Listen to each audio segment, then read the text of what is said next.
let's go ahead and not waste any more time. If you come to watch, I'm told, you have to work hard. So here am I working hard. I'm now chairing the session. What will I be doing next? Enjoying some good food, I think, also.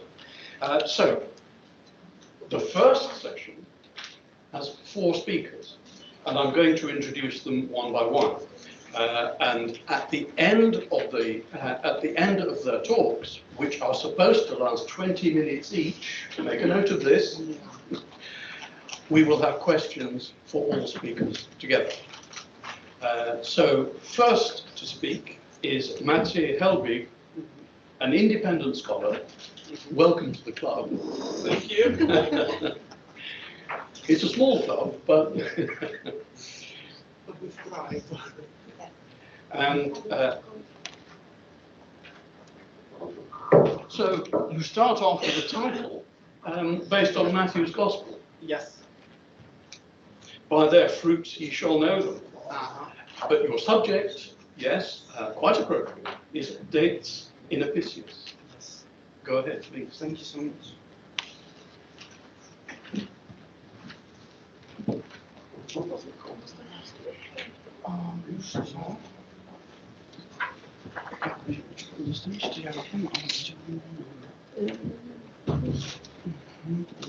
Okay.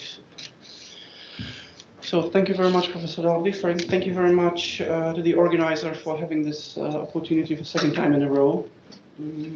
So I'm very pleased to be here, and without any further ado, yes, usage of dates in Roman cuisine according to the Culinary. And let's start with the first question. What a date is? So let's just... So what is a date palm? Because we are talking today about date palm fruits. So the date palm, known in botany as Phoenix dactylifera, from order Arecales, family Arecaceae, previously known as palme, but it was abolished. So the name is an old name and functions nowadays as a synonym. It has something around 3,000 to 3,400 species of plants with a very specific shape, which means a slender, unbranched trunk up to 60 meters high, ending with a plume of large pinnately or palmately divided leaves, and the fruit usually is a berry or drupe. And the very characteristic feature of all the Arecaceae is that there is no secondary growth in thickness, and it is formed as a result, the height of the trunk is formed primarily by the primary growth only. So this is not a typical tree. As you can imagine, for example, an oak tree growing, it grows on height and width. But in case of palms, it's only the height. So this would be the palm, so-called palm tree. Some botanists say that we should not say palm tree. Some still classify this as a family of grass. So, yeah, it's like botany is simplified. So generally speaking, the date's anatomy is like this. So this is the specific shape. So in the upper part, you have leaves, the crown of leaves. Then you have the trunk. Here you have, usually you have the center of growth. If this gets destroyed, the plant might be either the micro size or it will be dead. Then you have the base of the trunk and the generations of roots, the root zone. So as you can see, here we can have up to 4 generations of roots. And this is not like a typical tree because it's more grass-like system of roots. So this is another argument of botanists that we should not call them the palms trees, even though we do it. It's not a big thing. If you consider the fruit itself, so it has also its own anatomy. So the outer skin that we usually do not peel, but it peels off sometimes when you have, because most of the time we eat dried dates. So this is the epicarp. Then you have mesocarp. You have endocarp, where the fiber is, and you have the seed, the pit, that usually we don't have in our dates. We all do prefer already removed. However, there is a problem with the method taken by the producer or processor of dates, because usually they just cut the dates in half and remove the pit. And if you would like to reconstruct the last recipe that I would like to show you at the end of the presentation, that will be a problem, because you need to be very, very careful, because you need to close the date and then fry it, and usually it opens. So if you want to reconstruct the Apicius recipe that I will be showing you today, try to find the ones that are the pitted, you know, like through the date. It's not possible. It's not impossible. It's still possible, but usually because it's far much easier for them to remove the pit, cutting the date on half. So how many varieties? Nowadays there is something around 19 varieties of date palm. And if you look here at the Phoenix dactylifera, the date palm, look at the range. It's Arabian Peninsula, Australia. From the 60s, it's California, it's China, El Salvador, Fiji, Iran, India, Mauritius, Northern and Western Africa, Iran and Northern Western Africa since antiquity, since the very, very beginning, Pakistan and Spain. We still have some dates in Spain, especially in the Canary Islands. But look at, do I see? Oh yes, Erasmus, yes. Look, Phoenix theophrasti, Christian date palm. Well done. So you have your own date species. So look at them, how many we have, and probably we'll have more, because this is one of the plants that creates hybrids, intergenerous varieties very easily, and they are producing fruit, and they are able to breed. So I guess the number of species will be increasing. Now, the geographical distribution is that date palm has always been important. Some botanists, they will set a date that it will be 7000 BC that the date palm started being cultivated. Most of them say it's like 5500 or 3000 BC. For over 5,000 years, date palm has provided for us food, the ornament, material for shelter, fiber, fuel in a harsh environment.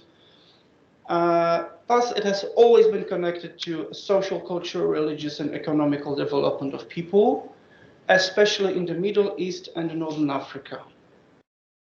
But until now, palm continues to be the principal crop cultivated in this region, especially in the Middle East.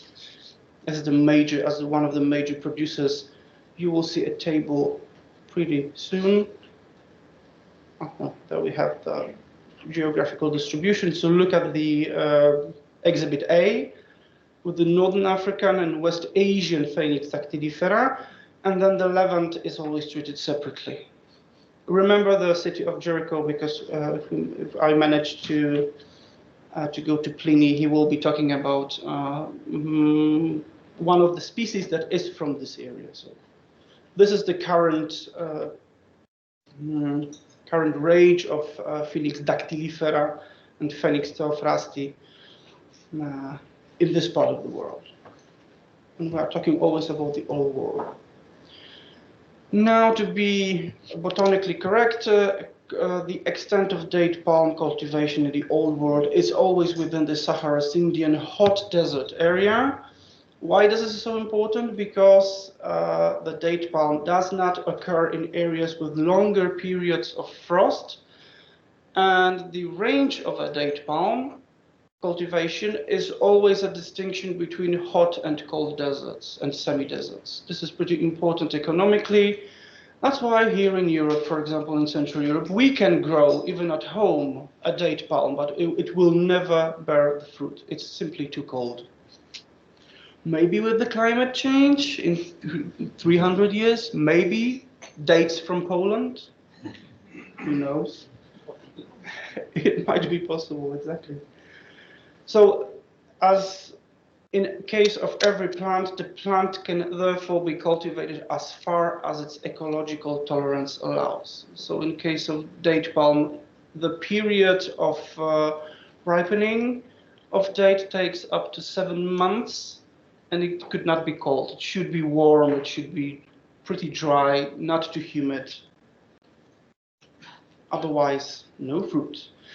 Now, because countries of the Arabian Peninsula and Middle East are the leaders of palm date cultivation, the 5 stages of maturity are named after Arabic names. So it's Hanabuk, Kimrik, Halal, Rutab, and Tamar. And as I said, it takes 7 months to ripe.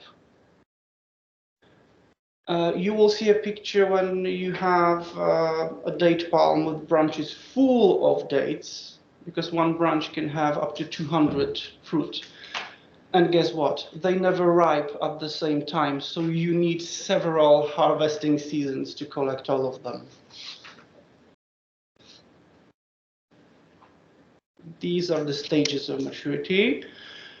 Now, the first 2, the green ones, fruit, are absolutely inedible. The rest we can enjoy. If you are in the country that has date cultivation, you can enjoy it fresh. Jacques André, in his book about Roman cuisine, he argues with the argument that Romans were able to eat fresh dates. He's of the opinion that, of course, they would be if they were in the Orient, but not in Rome itself. You can have fresh dates sometimes in the supermarkets, but you have to, when you buy them, you have to eat them. There's like half a kilo, I guess, 400 grams. You have to eat it at once because they will mold in a second. So if you find the fresh dates, please enjoy them, buy them. They're pretty good. So these are the 5 stages. The 3 last, these are the stages that we are able to eat the date. And you can see that Tamar is always divided in 3. And this is the thing I was talking about previously. Look at that amount. And it does not ripe at once. It's always like, you have a bunch on the bunch. So you have to collect them several times throughout the season. And the thing needs 7 months of heat to grow and to ripe and to be tasty. Because it has to go from a stage when it has a lot of tannins, which is making them bitter, to carbohydrates, which makes them sweet. Because carbohydrates are just sugars. And if we go to the chemical analysis, look at that. The chemical analysis of a date fruit. What we have, moisture, it's just 13%. Protein, if anyone follows keto diet, 3% of protein and 73% of sugar. So to sum up, a date is a pure of sugar. However, it's coated because you have lipids, you have the crude fiber that is not digested by the organism, and total calories 284, which equals the same amount of calories you take whenever you go to Mickey D's for a small French fries. The same thing, however, here you get also calcium, potassium, magnesium, phosphorus, iron, selenium, and vitamins like A, B1, B2, nicotinic acid. So even though it's just pure sugar, remember that date is always a better option than Mickey D's, because you have all the other stuff here. Remember about the fiber. If you eat too much dates, drink some water. It will help you to digest that and the process properly. So this is the chemical analysis. 73% it's sugar. That's why I like it. So what we have B complex vitamins, nicotinic acid, beta carotene, magnesium and calcium for essential healthy bone development. Pretty interesting piece of information. Dates are fat and cholesterol free And if you need to follow low sodium diet, go ahead with dates because it goes within the range, so it will not cause high blood pressure. Yeah, but the chemical analysis looks pretty good. And the world production of dates, well, Asia is ahead. However, Africa is right at the second place, and the country that produces the most of the world production of dates is Egypt. And look at the table when we have Europe, we have Albania, but we have also Spain. And look, this is the period between 2015 and 2020. And only in that period, production of dates in Spain decreased about 50%. However, look at the bottom of the table, Mexico, 167 up, US of A, 60% up. United Arab Emirates, nearly 20% down, it's decreased, and these are one of the leads. Saudi Arabia, nothing gonna stop us. Egypt, well, increase in 10%, but they have a lot of dates, so I think they will be a lead in recent years for a longer period of time. Now, when we are talking about the date palm in Roman cuisine, of course, the only source we have is the compilation. Now we say by Apicius, and let's agree that, okay, it is not Apicius himself probably, but let's say that this is the coquinaria by Apicius. And he quotes several names. It's Dactylus, Palmula, Thebaica, and Cariota. And Cariota is quoted 36 times, Dactylus only 18, Palmula and Thebaica only once. Dates are often used to a dish or a sauce as an additive to sweeten, to thicken the sauce. But there is one particular recipe when the date is a star of itself. And it's a dessert, and it does not contain fish sauce. Yes. For once, Apicius, thank you so much. So the most interesting to me was the Cariota Cariotis, which is of course borrowed from Cariote, Cariotis from ancient Greek, used in Latin since Varro, and according to Jacques André, it's a species of a date from Syria, resembling a nut, but the British translator of Pliny the Elder's natural history, he says, but supposedly from the form cara hyodes, which means a pig-headed. Or, in a posterior sense, it's a date in general. Yeah, so to make the life of a classicist more complicated, it is a date in a general sense, not a particular species.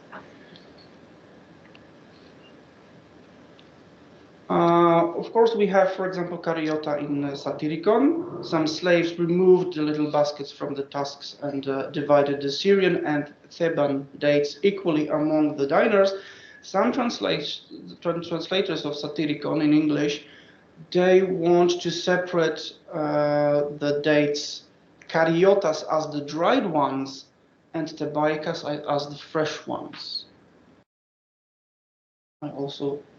I have also seen such a translation. So it would be interesting if Romans really were able to get fresh dates. It would be awesome, I guess, for them and for us to have that piece of information. But the most important thing is the Pliny the Elder in his natural history. He quotes, there is a passage about this particular species, Cariota, which in translation looks like this. Next to these, the most famous are the Cariota, which supply a great deal of food, but also of juice, from which the Middle Eastern people were supposed to make wine, date wine. As you know, to make fermentation good, and we the Slavs, we know everything about fermentation. For fermentation, you need sugar. What is a better way to digest and to dilute carbohydrates? Just ferment it. And the ethanol is the, let's say, a side result of that we interest on. So he says that you can find them especially in Jericho. So this is the Levant area, and we still have dates from Jericho available on the spot, potentially the Cariota type. Now, when it takes to the coquinaria, we have a recipe for dulcia or dulcia domestica, palmulas vel dactylos excepto semine, nuce vel nucleis vel piper tritum inferties, sales foris consingis frigis in melle cocto et inferes.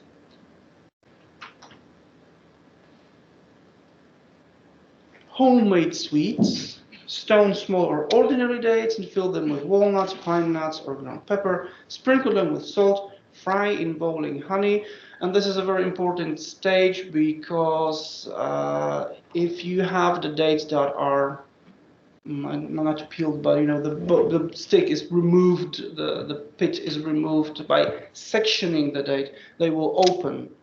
So you need to try to find the ones that are being deboned in a different way. So through the date, with a round shape on both ends, and it's even easier to put stuffing inside. But other way, it is possible because dates are pretty sticky, so you may be able to close that, but it will reopen while frying in the honey. And the result, delicious, looks like this. And you will be able to try, not this ones. These ones from like 3 or 4 years ago, stuffed with pine nuts. This will be presented tomorrow during the Roman buffet. So if you are staying in Łódź tomorrow, please be very welcomed. I guess that will conclude. Thank you very much for having me once again. If you have any questions about the dates, I'm more than open and willing to answer them. So thank you once again.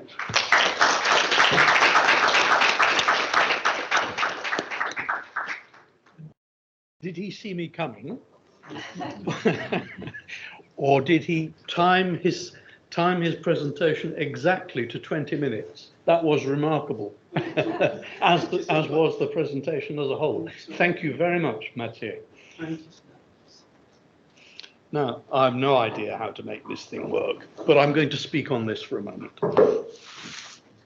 So that's all right. Right, Marina Koumanoudi. There you are, Marina. From the Institute of Historical Research in Athens.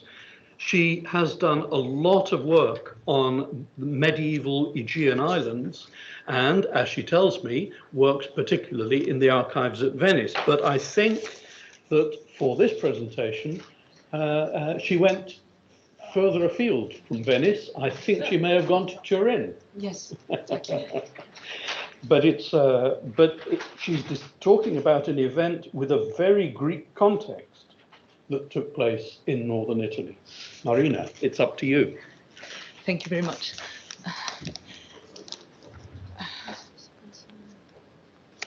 Okay, so I move these.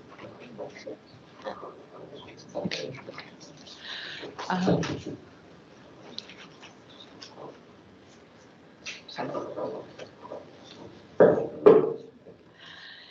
Now, Isabella Villehardouin was the firstborn daughter of William I, Prince of Achaia, from his second marriage to Anna Komnenidoukiana, daughter of Michael III, the despot of Epirus. Her fate, like that of most girls of royal and aristocratic families in both the West and Byzantium, was largely predetermined from the start. Apart from procreation, her destiny as a woman, she had to serve the diplomatic policies of the ruling dynasty, accepting the husband chosen for her by her father and his council. On 24 May 1267, when she was about 8 years old, under the Treaty of Viterbo, her marriage to Philip, son of King Charles of Anjou, was decided. The treaty secured for William the military support of the King of Naples against the Byzantines, and in return Charles I gained the suzerainty of the principality. Following William's demise, the succession of the principality was designated for Philip, with the stipulation that in the event of Philip's death, Isabella was prohibited from remarrying without the explicit consent of the king. But as the prospective bride had not yet reached the suitable age of marriage, Charles dispatched a galley to Clarenza to transport her to Naples along with her entourage. Not yet 12 years old, the young princess was placed under the protection of Queen Margaret of Burgundy, who most likely took it upon herself to complete her upbringing since she had been deprived from her mother and to prepare her for married life. The wedding of Isabella and Philip took place on the 28th of May, 1271 in Trani, after a betrothal ceremony officiated by the Bishop of Naples. The feast that the king organized for the occasion featured a lavish array of fare, including calves, castrated pigs, sheep, capons, and 90 tons of quality wine, complemented by an assortment of other foodstuffs and provisions delivered to the palace. Following these celebrations, Antoine Bon notes that the newly married couple made their home at Château d'Œuf in Naples. However, the union was short-lived, as Philip's premature death 6 years later left Isabella a widow. Nonetheless, she remained in Naples as a member of the queen's entourage until 1289. We know that during her stay in Naples, Isabella was immersed in the new Franciscan religiosity, which had a profound impact on her. Despite the silence of the sources, it is plausible to assume that she also assimilated the culinary customs and aristocratic banqueting practices of the Angevin court. It is noteworthy that the Liber de Coquina, one of the earliest and most influential cookery books of the late Middle Ages, widely disseminated throughout Western Europe, was written in the early 14th century in southern Italy and is believed to be associated with the court of the king of Sicily. A year after Philip's death, Isabella faced another loss with the death of her father William of Villehardouin. This resulted in the transfer of the governance of the principality to her father-in-law, Charles I. In September 1289, at the age of 30, Isabella entered into a second marriage with Florent of Hainaut, a nobleman from Flanders who had ascended to the position of Grand Constable in Charles's court through his adventurous pursuits.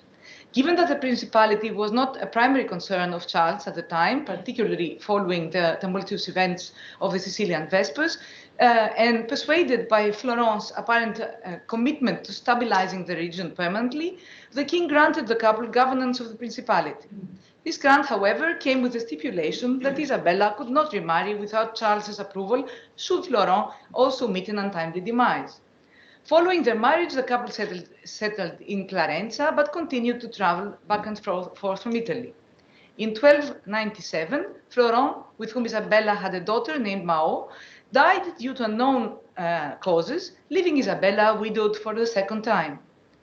In 1300, Isabella, renowned for her piety, embarked on a pilgrimage to Rome to participate in the Jubilee celebrations organized by the Pope. According to the Aragonese version of the Chronicle of Morea, during her visit, she met Philip of Savoy, Lord of Piedmont, who was 20 years her junior, and they married shortly after. However, it appears that the pilgrimage to Rome served as a mere pretext, as the marriage had been prearranged. The Chronicle of Morea asserts that Isabella had requested her priest to negotiate with the barons to secure their acceptance of the marriage alliance, aiming to prevent Byzantine encroachment of the principality. The union was advantageous for Philip as well, not only because it would extend his dominion into new territories, but also because the King of Sicily was among the political adversaries of the House of Savoy, and around that time had intensified his efforts to regain control over the Piedmont region, which encompassed the county's territory. Furthermore, the marriage alliance, according to the French version of the Chronicle of Morea, had received the endorsement of Pope Boniface VIII, who harbored a rivalry with Charles and his cousin, the French King Philip IV. As Isabella did not have the king's permission, she needed a valid reason to exit the principality. The pilgrimage to Rome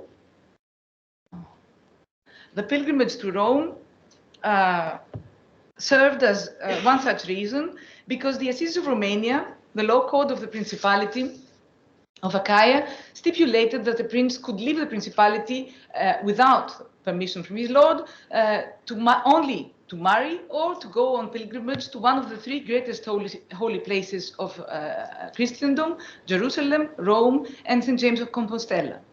Predictably, the prospect of this marriage alliance was met with the opposition of Charles II, who formally protested to Isabella on the 6th of February 1301, cautioning her about the potential loss of her rights to the principality if she married Philip. Despite these warnings, 6 days later, on the 12th of February, Philip and Isabella celebrated their engagement with a sumptuous banquet, disregarding the king's threats. The subsequent day, the couple retired to Philip's residence, where they consummated their union, culminating in another banquet. Our source for these two feasts is the account book of the household expenses of Philip of Savoy, preserved in the archive of Turin. In the late 19th century, the German historian, the German historian Karl Hopf discovered the list of expenses of the first banquet in the Italian archive, and as it was relevant to the history of the Frankish Peloponnese, published it in his work Chronique Greco-Roman, albeit without providing any commentary beyond identifying the notables who participated in the feast. We also have a more recent Greek translation of the same text, which has many problems.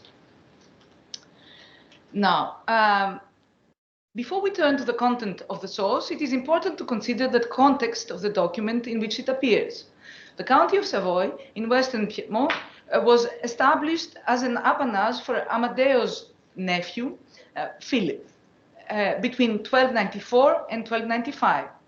Within a short time, the county expanded its territory significantly. Situated between Comelles, the Dauphin, and the regional powers of northern Italy, the small state steadily increased its influence over the year. Turin and Ivrea were integrated in its territory, along with the municipalities of Pinerolo and Moncaglieri by the mid-13th century, and in the next century, Fossano, Savigliano, and Chieri also came under its control.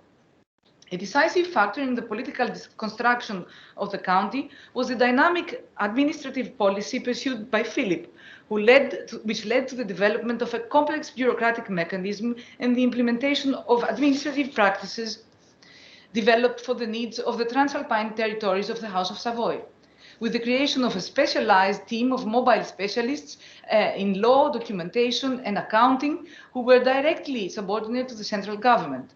This model involved the creation of procedures for financial control and the production of various written documents, such as official acts, letters, notarial warrants, and financial registers. A key position in the central administration of the county was that of the clerigy. These officials played a crucial role in the bureaucratic structure, overseeing a variety of accounting and tax operations, both within and outside the territory.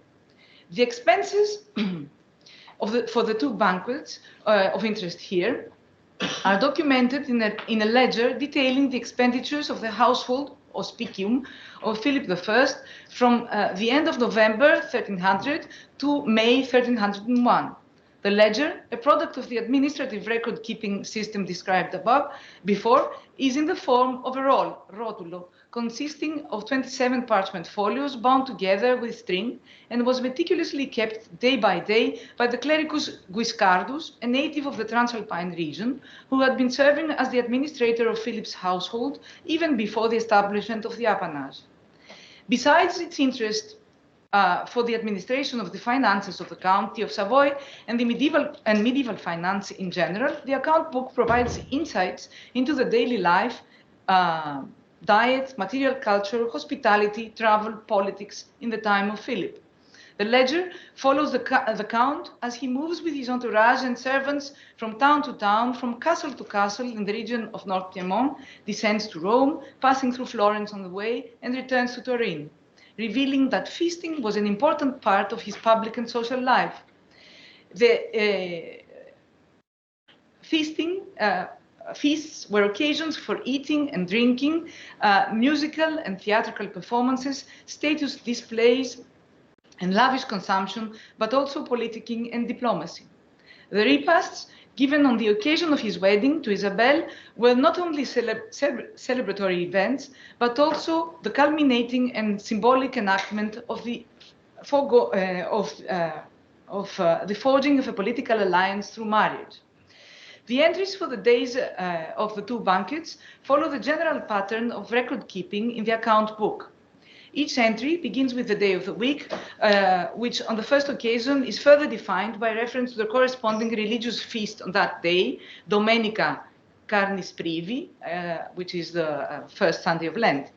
This is followed by information about the participants. In the entry of the first day, Guiscardus, in all likelihood fully aware of the political relevance of the event, lists the names of the most notable invitees, which were the Count of Savoy and Philip's paternal uncle, Amadeo V, the Count of St. Paul, Guy IV de Chantillon, and a political ally and the Pope's representative in Rome, the Archbishop of Lyon, Henri de Villars, who served as an advisor to the King of France, thus providing us with a backdrop against which the feasts were held.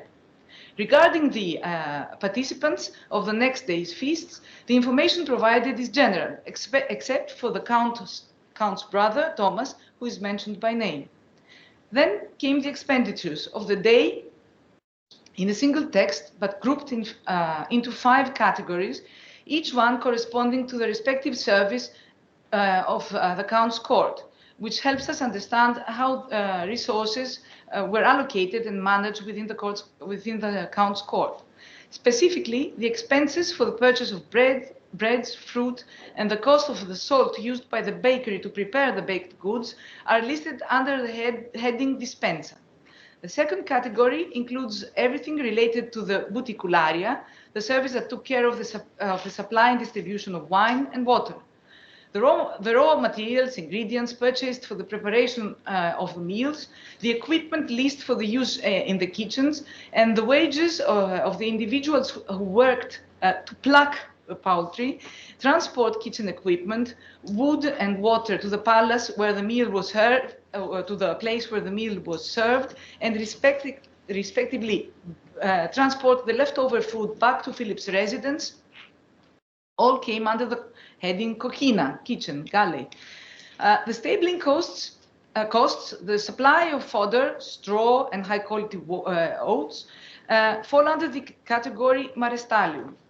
Lastly, the expenses for the preparation of the halls where the feasts were held, the lease and transporting costs of the table seats, the purchase of candles, aromatic and ornamental plants, if I understand well the meaning ramus here, dragé, payment and board for the cooks and the service personnel employed for the events, the cost of the lease of beds for the staff are listed under the heading camera, which was responsible for the personal needs of the Count and his entourage, familia in the broadest sense. The expenditures for the feasts included payment for the nobulatores, a term which I haven't been able to identify. Maybe these are pastry makers. The joculatores, artists who entertained the participants on the first day, and one musician who entertained the couple and its retinue while in Rome.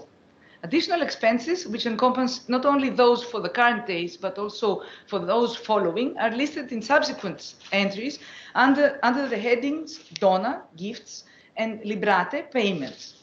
These included payments for the fool of the Archbishop of Lyon and for the trumpeters sent by the Count to the King of Sicily, as well as the cost of 3 letters sent by the latter to the Count regarding the homage he gave to him for the Principality of Achaia. These details add depth and dimension, helping to recreate the atmosphere of the feasts and bring to light the tense diplomatic climate with Charles of Anjou after the wedding. The King of Naples eventually gave his consent to the marriage 13 days later, on February 16, 1309. However, 3 years later, he reversed his decision and withdrew his consent, declaring the Princess of Achaia deposed. The ledger provides us with a detailed list of the ingredients used for the preparation of food during these events. However, the record-keeping system employed not only rarely allows us to draw conclusions about the quantities consumed, as we typically lack information about the unit price, but also we are unaware of the number of guests served during these events, which further limits our ability to estimate the quantities accurately. As to the type of dishes served, we can only speculate, as most of the ingredients mentioned could have been used in more than one recipes and in various combinations. From the comparison of the sum total expenditures of the 2 days, it may be inferred that the feast offered on the first day on the day of the wedding was lavish and intended for many guests, while the second event was much more modest in scale. On the day of the wedding, the guests were offered breads, fresh fruit, not specified, and 3 types of wine, Romano, Varnacchie, Fiano. According to Werfeli, in Italy and France during the late Middle Ages, a typical feast would consist of 6 to 7 dishes. Halfway through the meal, guests would pause to discuss and enjoy the entertainment provided. One initial observation that can be made in the absence is the absence of any mention of vegetables. The dishes served on that day were predominantly centered around meat-based preparations. Only eels are mentioned as fish. The entry lists meat of 2 oxen, 12 sheep, 9 pigs, 72 young goats, 8 roe deer, young cockerels and chickens, partridges, 24 pheasants, 50 geese, and pigeons. Soups and mashed potatoes were also offered. Eggs, cheese, and flour were purchased as well as pasta for making pies, turtorum, as well as pasta for making pies, as well as rice flour, sugar, and lard, which was used for fat. Herbs such as garlic, onions, and sage were also utilized. The spices listed included pepper, ginger, cinnamon, sumac, and salt. As liquids, the kitchen used water, vinegar, rose water, and possibly green grape juice, veriuto, says the source. Wine was also used in making jelly, and dried fruits such as dates and almonds were incorporated in the food preparations. Lastly, the guests were offered dragées, sugar-covered almonds, which were the typical offering at weddings and births. The food preparations for the meal offered on the second day, or the feast offered on the second day of the wedding, on the day of the wedding consumption, also featured primarily meat dishes. But this time, cabbages and lettuce and turnips were also included. Additionally, there was a wider variety of fish plated, although specific details are not provided. Mostarda is mentioned as part of the condiments served. The wine left over from the previous day was used alongside small quantities of newly purchased wine. To conclude, the 2 feasts offered on the occasion of the wedding of Isabella, Villehardouin, and Philip of Savoy reflected the typical feasts of the Italian elites during that same period. These feasts consisted of dishes based on expensive and luxurious raw materials, many of which were imported. Elaborate decorations and entertainment for the guests were also part of the festivities. Research has shown that despite regional variations, the cuisine of the upper classes was international, meaning that the dishes and delicacies served to Isabella during those days, and the subsequent days as well, would have been familiar to her, likely evoking memories of her youth in Naples. However, the text does not clarify whether Isabella herself was involved in the planning and organization of the festivities, which is highly unlikely in my opinion, because after all, she had not yet assumed her duties as hostess at that point in time. Thank you very much.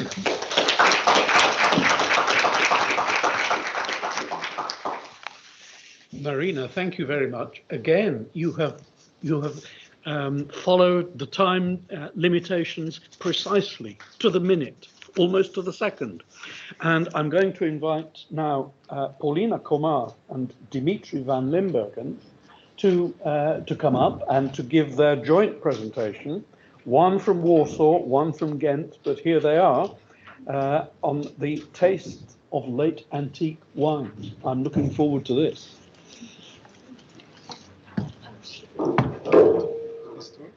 Okay. Thank you, Andrew. The taste of late antique wines with a question mark. So this is a kind of exploration of how the taste of late antique wines, how wine taste evolved throughout the Roman Empire, throughout this later Roman Empire. Because of course, talking about the taste of wine in antiquity, it's quite difficult to retrieve this kind of sensory profile, because the sensory profile of a wine is based on various components. It's on soil, climate, of course, grape variety, but also winemaking techniques. And above all, one dominant feature of these winemaking practices that determines the taste of wine is fermentation. And so for this talk, we will focus on the potential effect of fermentation, the fermentation vessel that's being used for making these kind of wines, and we will make a comparison between West and East. And so I will deal with the Western part, and Paulina will deal with the Eastern part.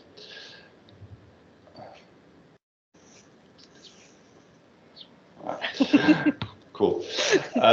So just to give a brief idea about the prevailing fermentation practices in Roman times, likely like in the first 2 centuries BC, the first 2 centuries AD, you had various ways in which to make fermentation happen. And of course, the most practical way was immediately after that you were treading your grapes, pressing your grapes on these elevated platforms that you see here from the Villa Russi in Ravenna, and then the must was captured into the vat, and you had like in-vat fermentation. And this was the easiest and quickest way of getting a fermented product, because by treading these grapes, they started to ferment. The sugars, they were like fermenting into alcohol already by the contact of the yeast with the juice of the grapes. One of the most common ways or most prevailing ways in Roman times was, of course, fermentation in what we call like dolia de fossa, so semi-buried dolia, earthenware jars, that we find in many parts of the Roman Empire, especially in Italy. This is one of the finest examples that we have from the Villa Bosco Reale around Pompeii. But you have many of these facilities in Italy, in southern France, especially, and also in parts of Spain, which was a dominant way, kind of burying these vessels into the ground, creating like a kind of temperature control, a kind of ideal environment to start fermenting these wines, in which they remained often several months. 6 months or even longer. A variant of this system that we find in certain parts, some of the more northern parts maybe of Spain, of the Iberian Peninsula, are these ochrae, as is like a dolium, but not semi-buried, but a dolium above ground, as the dolia supraterram. And these kind of containers seem to be more connected to Punic environments, to Punic traditions, not really to Roman heritages or traditions. But this is a variant on the system, just in the way that in these areas, these containers were kept above ground. And so ideally, it's the same system of keeping and fermenting and storing your wines in these earthenware vessels that were covered with lids, with terracotta lids, after primary fermentation to avoid excessive contact with the air and excessive contact with potentially harmful bacteria. And now, as I said, this kind of phenomenon of ochrae and dolia, we see it in various parts of the Roman Empire, especially in Italy and all these southern parts around the Mediterranean in various forms, but it's always the same kind of technique. And so at the same time, this is also a bit of the geographical limit for this fermentation practice, as we will see further on when we will talk about the more northern areas, which are probably more used or more traditionally using the kind of wooden barrels that we also know today. This is just to show the fermentation process that's happening in these vessels during the first primary fermentation, the typical fermentation in these egg-shaped vessels, in these global vessels that keeps liking a natural pumping system that ensures balanced fermentations inside the vessel. Now, for these more northern parts of the empire, but even also northern Italy, the northern Adriatic, there is much less evidence for the use of these kind of dolia de fossa, of these semi-buried dolia, and there is more hypothetical potential evidence for the use of wooden barrels. So, of course, wooden barrels, it's very difficult to find these wooden barrels in archaeological context. They're not often preserved. And if we find these barrels, they are reused. So often these barrels can be found, especially in the more northern parts of the Roman Empire, reused as wells, other construction materials. And so in these humid circumstances, the wood preserves well. And so we have some examples of these barrels. For the northern Adriatic and for other parts, let's say the evidence is more hypothetical and based more on the layout of storage rooms and the absence of dolia in areas in which we know that they were making wine, that they were producing wine, and so perhaps storing them in these kind of storage rooms with stone pillars, as you see on for the Villa Ambrosane, for example, in the northern Adriatic. But the evidence there is more hypothetical because of the lack of evidence. Now, these kind of early Roman wines, then, they were a bit like the most esteemed ones were Falernian, Caecuban, the Northern Aegean wines. These were typical, these heavily macerated wines, dark yellow wines that we could have in these oxidative wines as well, a bit similar to what we know probably today as sherry wines. You see the sherry wines procedure depicted on below, the right below of the slide. But so these were kinds of the most, let's say, common wines, or the most esteemed wines of antiquity at that time, were made in these kind of vessels, and were these dark yellow wines, white wines, but often with maceration and often well preserved and a bit heavier in taste and complexity. Now, what happens in the West at a certain time, and probably most of you know this, are these changes in fermentation practices that happen throughout the empire.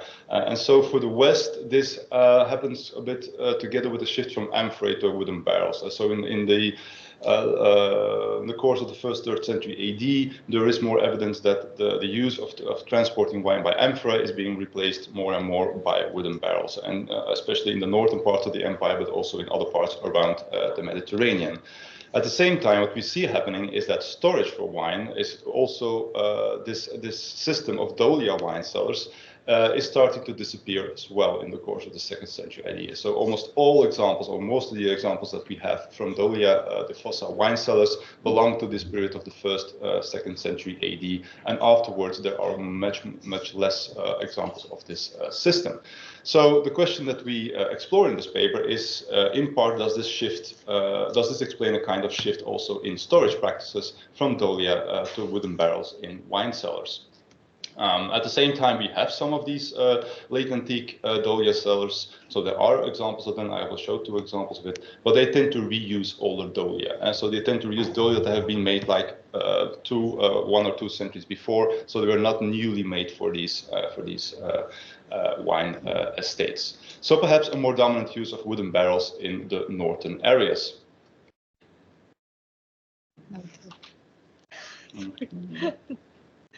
Yeah. So just to give 2 examples of dolia de fossa cellars that still exist in Italy in the 3rd, 4th century AD. One of them is, for example, the Villa di Augusto, the so-called Villa di Augusto, which has nothing to do with Augustus, at Somma Vesuviana, where you have installed in a previously residential part of the villa a new wine cellar in the 4th century AD using older dolia de fossa from another estate that we don't know. We don't know from where these dolia are coming from, but they are coming from another complex. The same phenomenon we see in the 3rd century phase of the famous winery of the Villa dei Quintilli around Rome, also in the 3rd century AD. when you get also there the installation of a big wine cellar, of a monumental wine cellar, using maybe from another imperial estate, because it was an imperial estate at the time, this reusing of dolia from centuries older that are being reused in these wine cellars. And so the few examples that we have from this period, they don't seem to be making these new dolia purposely for these wine cellars, but rather using older ones that were already probably at some other place. So this twilight of the big clay jars that we have possibly ended around this time, disappeared in this period of the 3rd, 4th century AD. We don't see these kind of large production facilities anymore. And probably there's the explanation that this kind of production required a lot of political stability, a lot of integration, work organization to work, because this is a very specialized form of earthenware jar making, and that this kind of loss of political stability, this disappearance maybe also of specialists of these workshops, the know-how of how to make these pottery jars disappeared together with integration of the empire.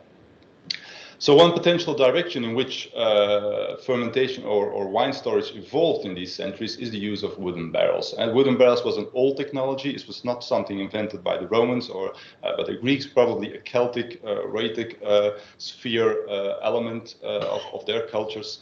For example, there are already examples of wooden barrels in northern Italy around Bressanone from the 5th, 4th century BC.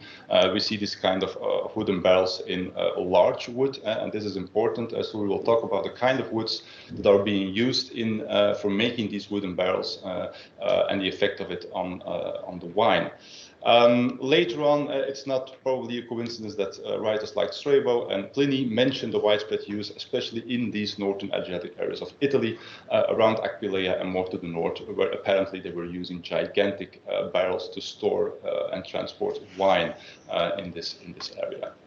Now, of course, there is a bit of confusion also in these sources, but often they, in the translations, often ancient authors are clearly talking about wooden barrels, but they're not using the term wooden barrel, they're using the term dolium to refer to these kind of wooden barrels. So this, in a way, shows also that at the time, probably it was not a common sight for them, a common idea to see wine fermented in wooden barrels. You have Strabo talking about the xenioi pitoi, so he makes there again the reference to a pitos and not a wooden barrel. Pliny calls them the vasa viatoria, the lineae vases, and only much later did we get in the 3rd, 4th century AD, we get this straight reference to wooden barrels, this term kupai. So this in itself already is a kind of indication that the use of wooden barrels became probably more widespread and more standardized in these later centuries.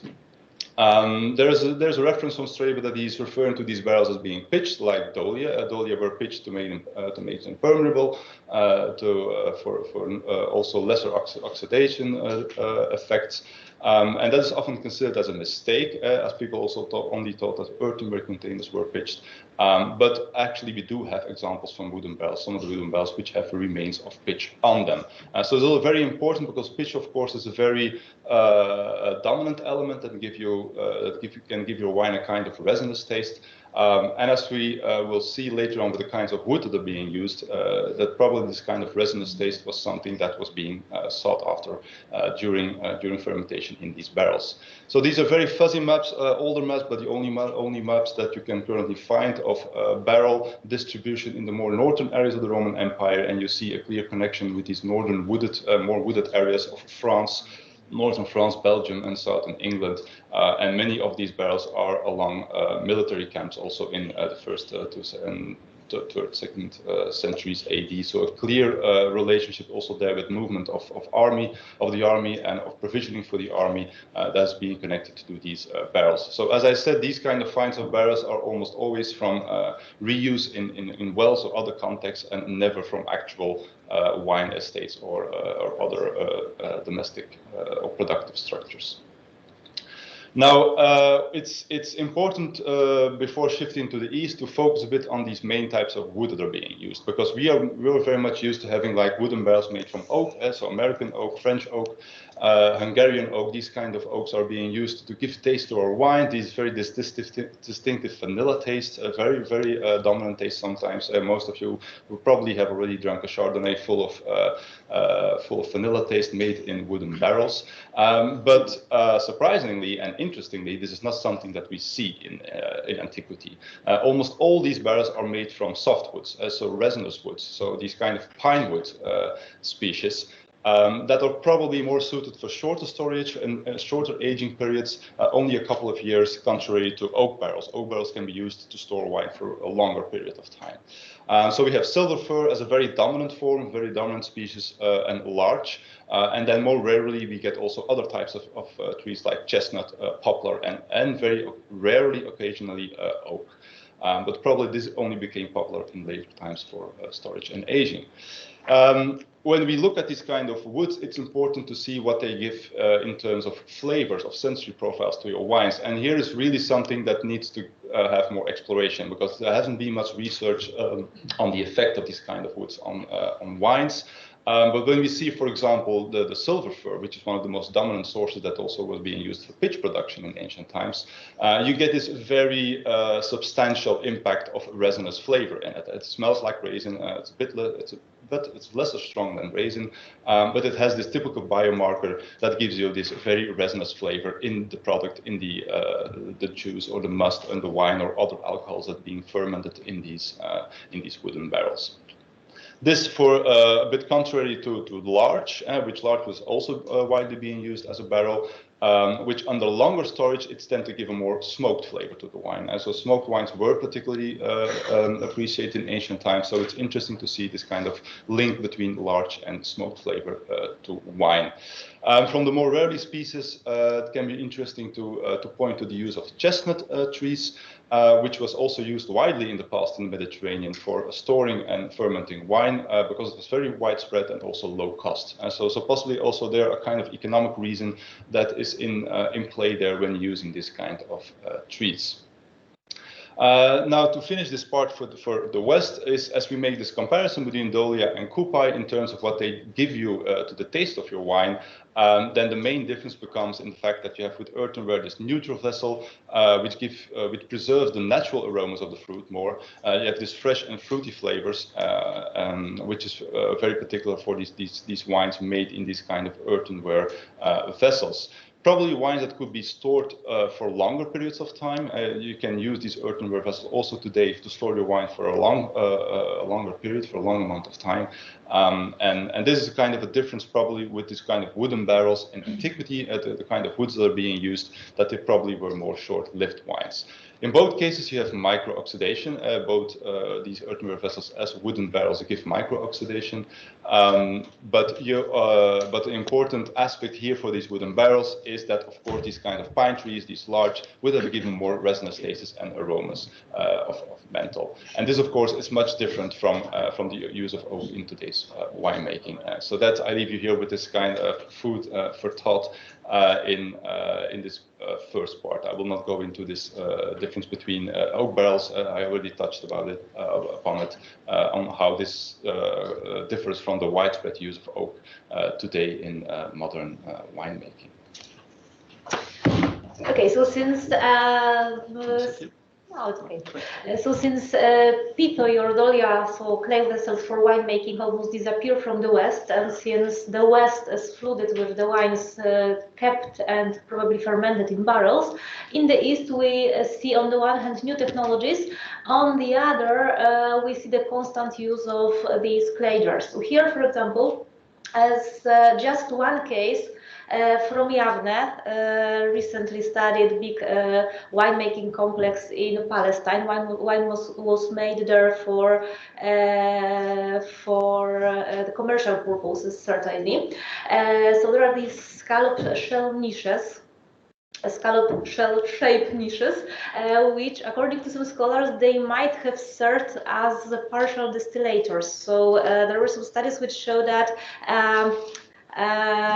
water, thanks to these niches, water evaporated, so the alcohol, sugar, acid, phenolic, etc. content in the fermenting wine was higher, which helped for its better preservation. We also know that Palestinian wines were, especially those from Gaza and Ashkelon, were white as snow. If it's not just a licentia poetica, this means that they had different color than those typical early Roman amber wines, skin contact wines. So maybe there was like a kind of different technology without using that allowed for making wine that could preserve well thanks to this higher alcohol content, the technology that didn't need long maceration. And this can be confirmed by the fact that in Beirut amphoras, for example, they are from Syria, not from Palestine, but there were no studies of Palestinian amphoras, but Beirut is the closest thing, and no syringic acid was found, and syringic acid is a typical biomarker for skin contact wines. So new technique there in the East, and very popular Palestinian Gazan wines during late antiquity all over Italy. And we see that in the East still pithoi or dolia, so clay jars, are used for wine fermentation. One case is from Paliambela, 5th, 6th century church, which contains a mosaic with the winemaking iconography. So there is wine and there is a cantaros inside. But also with this church, a pressing facility was associated, which contained 2 waterproof basins connected with a pipe and 7 pithoi, 3 of them buried in the ground, probably for wine fermentation. Also the site of a morium in the center of Anatolia. Slightly later, we also have pithoi there associated with the winery. However, the problem is that we cannot be certain that these pithoi served for winemaking, because they might be later than the winery. They might have been put there when the winery stopped being in use.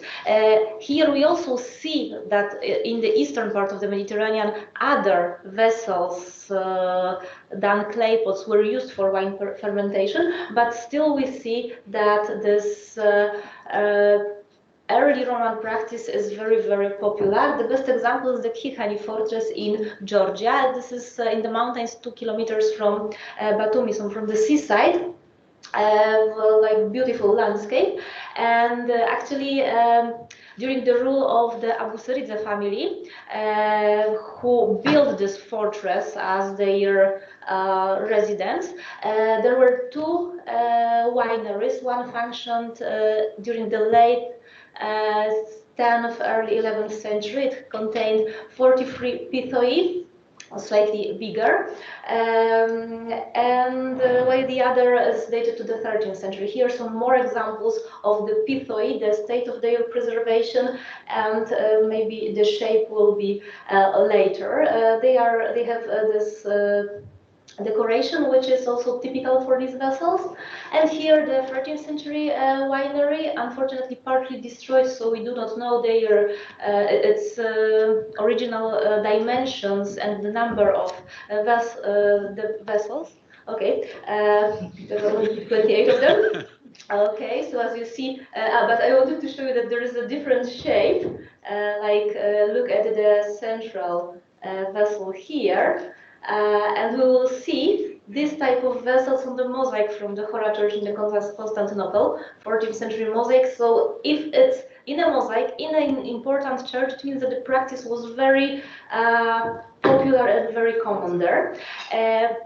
Probably in the case, so like the idea is that it preserved in the eastern part because of this lack of political problems that affected the West during the 3rd century. So the politics, economy, culture, and everything changed in the West, while in the East they could preserve their old traditions. The best example of this is the island of Icaria. They never had actually Turkish official, even though the Turks conquered Greece. There were like 1,000 of inhabitants, very poor, so no one was really interested in them, and the practice of making wines in clay jars preserved on the island from at least the Greek and Roman period until now. Until now. Until now, yeah, these are modern pithoi, which are which have like a very similar shape to those known from the Aegean area from the earlier period, even from the Minoan period, maybe. So yeah, so this is all. Sorry, Paulina, Dimitri's fault. thank you very much for compressing that, because you just had to, but it's all fascinating. So thank you to both of you. Thank you.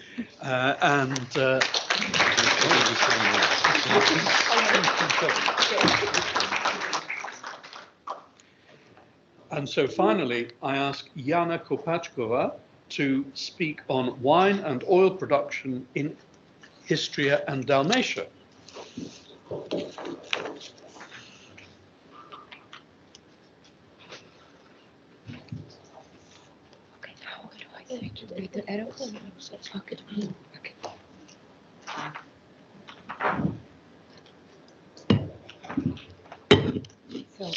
Hello everyone. Today I will be talking about the production of wine and olive oil in the Eastern Adriatic. So for the beginning, a bit of geography, I will talk about Istria, which was part of Regio Decima Venetia et Istria and the province of Dalmatia. Today it's mostly the region of Croatia, but also one part of Italy, Slovenia, Bosnia and Herzegovina, Montenegro and Albania. In the current research, altogether 236 sites was discerned connected with the production of wine and olive oil in Roman times. But today I will be focusing on the late antiquity production. The dating of production sites in the Eastern Adriatic is mostly very complicated or not possible at all. But for the smaller group of sites from the late antiquity, it is possible because some new technological solutions take place in that period, and also the new locations of the production units was spotted. It's mostly in the cities. That's something that didn't happen before the 4th century AD. So the pressing devices were established inside of all the residential or public buildings, also within churches or monasteries. And with the new technological solutions, I mean the press bed made of multiple stone slabs, a high forum paved with stones, and the new type of the counterweight, which is called pair of stone stipites. You can see it on the picture on the left up.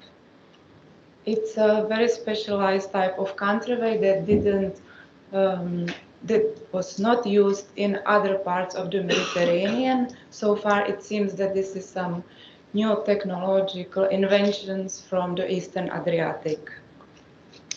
Also, the secondarily used parts of all the architecture of funerary monuments are quite often in this time period.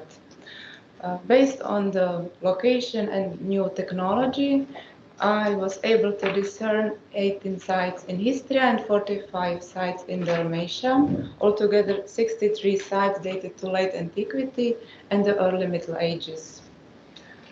Today I will be focusing mostly on the production units established in cities, as it's something that didn't have happened before. And we can connect these new establishments with the unstable political situation of the Roman Empire, as from the end of the 3rd century, the barbarian raids were taking place through the provinces. Some Villa Rustice, where the production of olive oil was mostly connected to, were destroyed, and the surviving population moved to the cities. And because this type of agriculture production was very important, this production moved to the cities as well.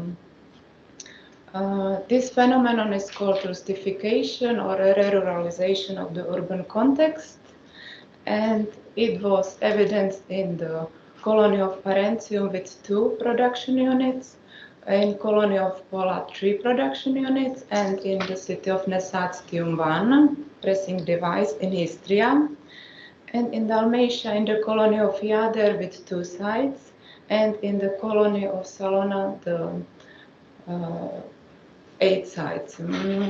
Some of those pressing devices can also be linked with the early Christian church, so I will focus on that.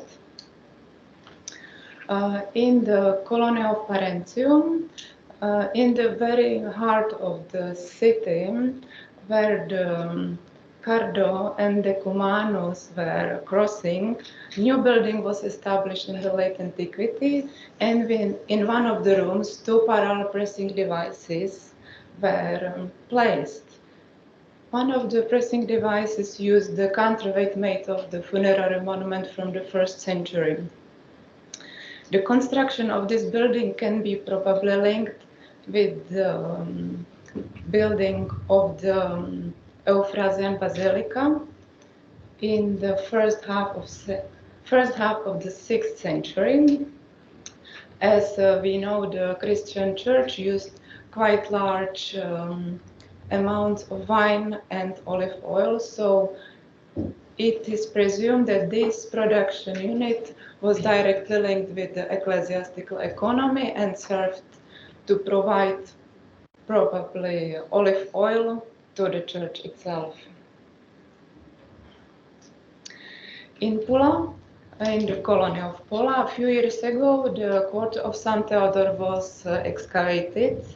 This part of the Roman colony was destroyed by fire in the second half of the 5th century, and on the place where 2 Roman houses, public terme and the precinct of the Temple of Hercules, new church of St. Lucy was erected, probably with a small monastery, and inside of this complex, 1 pressing device was also established, and one part of this quarter was turned into the garden, and it's presumed that it was actually olive orchard. And those olives were directly used for the production of olive oil, which was used in this small monastery. Another pressing device from city of Pula. This one was established inside of the new Basilica of St. Mary Formosa, which was built in the 6th century under the Archbishop of Ravenna, Maximian. He originated from Istria. And this is another excellent example of the urban production unit, probably was used to produce the olive oil. Now let's move to the city of Nesatium. It's in the eastern Istria. It's quite small city, which was considerably rebuilt in the late antiquity when the Basilica Gemina was erected during the 4th or 5th century. It's not exactly dated. And next to it was building of the public terme. This building was completely rebuilt, and the purpose was completely changed, and in 2 rooms 1 pressing device was established, so we can see how the perception of the public bathing completely vanished from the society, and it was replaced by the agriculture production. Now let's move to Dalmatia. Salona was the capital city of the province of Dalmatia, and the newly established episcopal quarter is in the northern part of the city. It was constructed during the 5th century, and the second basilica was rebuilt during the 6th century. And inside of this quarter, we can see 1 room with a pressing device. It's the picture up. And also large storage room for probably both wine and olive oil with multiple preserved stone vessels, circular or quadrangular in shape. This is the practice which was also evidenced at the city of Delos, or for example in the city of Tbilisi. Inside of the episcopal quarter itself, such a production units were also attested. In Salona, outside of the city walls, there are two cemeterial basilicas combined with the pressing devices with something very extraordinary. They were built in the same time. The pressing devices were installed in the same time at the beginning of the 7th century. It was time when the life in Salona was already declining quite rapidly. And also those two basilicas were considerably smaller than before. So it's very interesting that it still was financially agreeable to install new pressing devices in such time of decline. This is the pressing device from Manastirine. We can actually see that this pressing device was probably installed somewhere else and then removed here, because we can see on the press base within the circular channel, the quadrangular channel was additionally made. So it's the evidence of the secondary use of this pressing device. And this one from Capliuch is very interesting, as all parts of the pressing device were secondarily used stones, and the counterweight was made from the highest quality white marble, which in Salona was used only for the richest public buildings. And one example of nice small monastery, it's in the hinterland of Dalmatia to the south of Salona. It's a church of St. Cyprian in Gata. And it was built during the 5th century. It was then enlarged into the monastery during the 6th century. And in the northern part of this building, one pressing device was installed with large storage room, and one decantation tank was also preserved. And I would like to present also two fortresses, as I think that such type of settlement is mostly resembling the small city itself. This one is in Dobrica Bay on the island of Villehardouin. It's just outside of the Pula. And it originally was Villa Rustica from the 1st century AD, with established production unit with 3 pressing devices. Then later it was enlarged, so it was altogether 6 pressing devices in function. And during the 4th and 5th century, the settlement grown considerably, and it was fortified during the 5th century. And it became the seat of the military and also ecclesiastical power in this region. We can see outside one early Christian basilica of St. Mary was also built. And within the courtyard, which was also covered with new buildings, 3 different pressing devices were established, and one of them also used secondarily decoration from early Christian church, probably from the 5th century. It's the base with the decoration of Greek cross and some ivy leaves. No, the screen sharing stuff. Okay.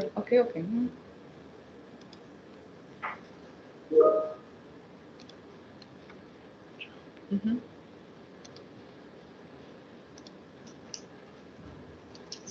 No, it's okay. Mm-hmm. Just fix it.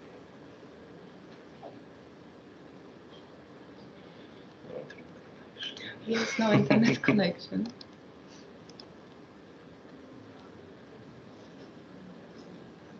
Mm-hmm.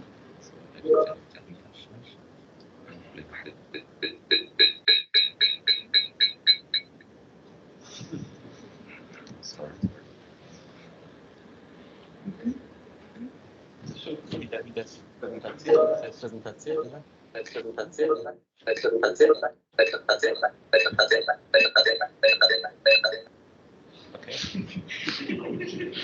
I think it should be okay now. Yes? I don't know. I can see it. Mm-hmm. Yeah. You cannot see slides. Yes. This is the online inconvenience. Mm-hmm. Sorry. Okay. That's it. Yes. Okay. Okay. Thank you. Okay. Sorry for that. And the last site I would like to present is also the fortress. It's in the hinterland of Dalmatia near the colony of Narona. This fortification was built in the 4th century, and quite early it was destroyed by the barbarian raid around the year 401. And then later, you can see in the corner of the fortress, 2 early Christian basilicas were erected. And this site was always dated like the early imperial villa, then enlarged as a fortification.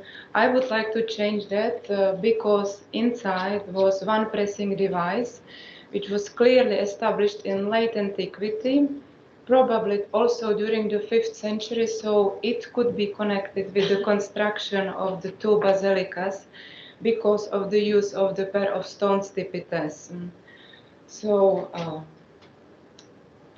for the conclusion, we can clearly see that the dating of the production centers in late antiquity can help with the dating of some structures around, as before some older theories were that the pair of stone stipites were used during the whole antiquity in the Eastern Adriatics, but it showed that it's not true. So we can consider the datation of some of those pressing devices and the buildings around them to the late antiquity.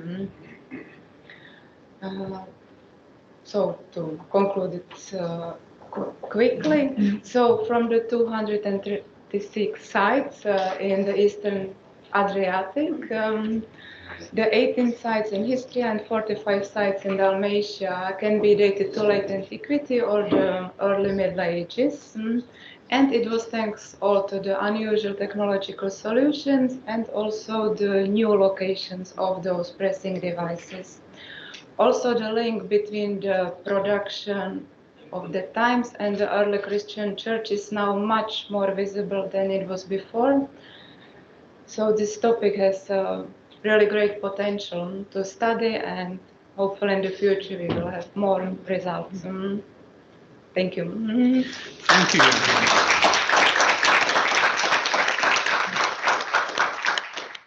Well, thank you to all our speakers in this session for having kept to time, and also for not succumbing to artificial intelligence. Humans will keep going in spite of the computers. Now, in spite of their sterling service, we have come to 12 o'clock, which is the time we're supposed to break off, but I expect we are allowed some time for questions. Yes, yes, of course. Yes, then let's begin. Questions. Had I better ask the speakers to come back to the podium, all of them, so that they can answer their questions?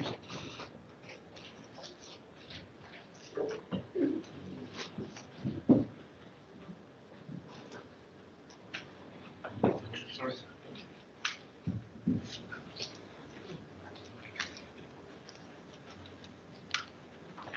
Get ready, because you're going to have a chance from now on. Questions to any and all of the speakers. I can see one at the back there. Sure, I can start. Go ahead. Yeah. So my question is for Dimitri and Paulina. Yeah. Thank you so much, and thanks to all the panelists for great insights, especially about the use of resin. Some early medieval recipes from Columella that are borrowed from Columella, but also kept in broader sense. We find a lot of resin used specifically for preservation, and this mention of its use for taste is often neglected or not really there. We use well-pitched vessels, so no air can get in. Yeah. And it also seems, I think you hinted at this in the slide, but didn't really touch upon it in the talk, that it is often also used within vases and ceramic as well. So the first question is, do we find a lot of evidence of that in the Roman and Late Antique period? And then for Paulina more broadly, do we find pitch in Palestine / the Middle East as well, or is this really a local northern phenomenon because of the availability of pitch in these more northern climates? Okay, Jana? Yeah, that's fine. Yeah, you're totally right. So the idea of pitching earthenware vessels is something that was very widespread and very standard practice in antiquity, in classical antiquity. So all these, it's written by ancient authors, but also the examples that we find, many of them are coated internally with this layer of resin pitch. And of course, this must have given a certain taste to the wine. And this is not often mentioned in terms as a very distinctive taste, or they don't really consider it as something that needs to be mentioned. It's just something that you do. And as you mentioned, as you said, this use of resin was to make these vessels less prone to oxidation. That was the main purpose of performing this kind of operation. But of course, the taste of raisin in these kind of wines would have made them a bit like modern Greek Retsina in a kind of way. And one of the things that we're exploring in the sense of why these kinds of when you have the shift from these earthenware vessels, from these dolia, to maybe to the use of wooden barrels, and we've always talked about this in terms of transport, but actually probably there's also this shift in wine cellars. The fact that they're choosing these kind of woods, these resinous woods, the same kind of woods that give this kind of particular taste, could also hint at the fact that they were actively now pursuing this taste, to have this taste back in when using wooden barrels. And this would be, of course, something very particular and very specifically outspoken in a kind of taste. So this is interesting, but this is something that we need to explore, because there haven't been done many experiments or insights in this kind of effect of these woods on the taste. But it could have been quite deliberately, like continuing the tradition of these pitched vessels in terms of taste, but now by using wooden barrels. And if you also then were pitching these wooden barrels, the taste would have been very outspoken. So it's an enormously interesting trajectory of how this sensory profile would have evolved. I hope that answers this. Yeah, sure. So I would like also add that there were some wines that were in antiquity very famous for having this resinated taste, and it wasn't Greek Retsina, these were rather Gallic wines. And we still do not know what is the permeability of resin taken from the vessel, how it can impact wine, because with modern resin you just add resin to the fermenting mast, so it's like a different chemical process. So because of the fact that Eastern wines were probably had higher sugar content, so they were better stabilized, they do not need so much preservatives from resin. So this would be one thing, because the practice of earthenware vessels is also now being used in modern countries like Georgia, for example, but it's difficult also to use these in terms of the pitch, because they also pitch their vessels, but they use beeswax. And beeswax is completely neutral in terms of taste and doesn't give this kind of sensory profile. So also there we can't use these kind of vessels for having an idea of that aspect. Yeah. Thank you to both. I saw a question here. Thank you so much. Thank you so much to all speakers for their fascinating presentations. And I have especially two questions, one for Maciej and one for Marina. And for Maciej, it's you told us about the 5 stages of maturity of the dates. And now it's the question, are there also recipes working with these or including these stages of maturity in the preparation food or somehow?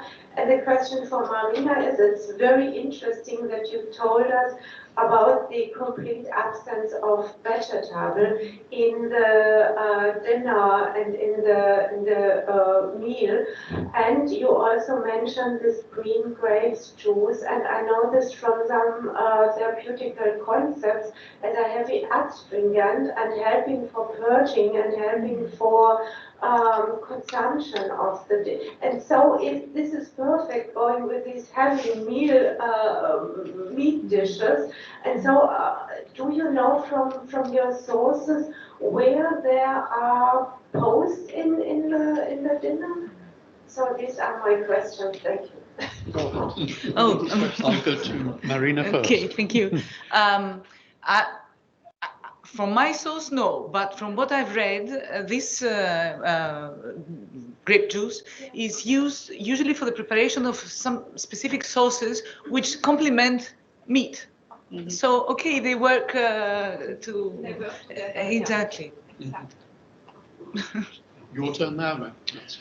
So thank you, Isabel, for your question. Now, Apicius does not say specifically if you are supposed to use a date on a specific particular stage of maturity. It just mentions like use dates, caryota or any regular type, and sometimes it's not even used on what purpose you are supposed to use that. It's just mentioned in between the ingredients. And again, thanks to Apicius' invention, there's no proportions in that. So you have to figure out, but with the high content of sugar, I think the more ripe, the more mature, the better for the sauce, as well as better for the dish, because it was used mainly for sweeten the stuff. The combination, like we think that Asians were the first ones to discover the combination of sweet and sour, but it looks like the Romans were the first ones to discover the combination of sweet and sour. Maybe. No, it's like you don't have said in the recipes to use specific dates, for example, in a very particular stage of maturity. It's just set dates, and we have to deal with that. That is not very precise from time to time.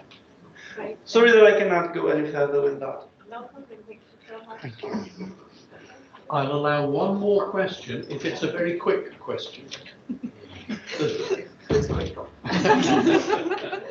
Did you answer with? Oh, sorry. No, question. Please go ahead. I'm sorry. I won't answer it. Okay.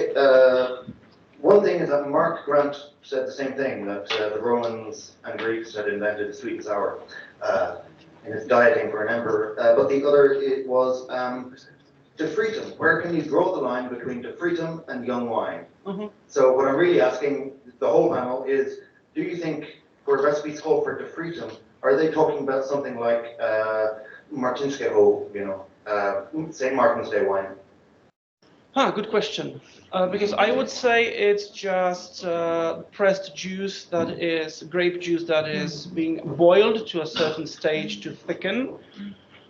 However, I know that some scholars say that... Audible already, but I know that some scholars say that this is a type of wine that is being cooked or boiled to a stage, and depending on how thick and how much water you will reduce that wine or the juice, you have the different stages of the defritum. So, yeah, it's a very good question. I think our colleagues have better experience in that.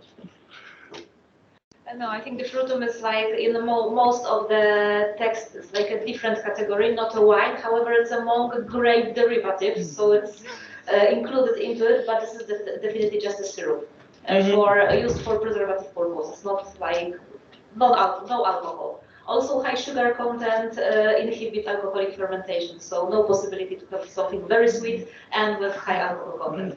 Could I ask, if I remember well, in one of the entries, the veriuto is very close, is listed very close to vinegar. Mm-hmm. So they are all closely together. They are somewhat matched, considered to be in the same categories, I suppose. Too much salt and too much sugar kills bacteria. Okay. Because you will kill the yeast. Okay. Wine is separate. Yeah. As I said before, we can go on with our questions all the way through the day if we want, but we had better stop formally at that point and move on to the topic.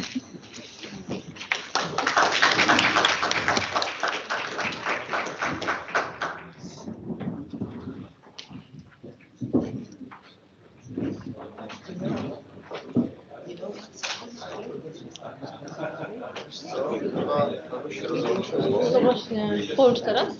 Tak, spróbujmy teraz. Patrz, co zrobię? To chcecie nie puszczać. Patricia?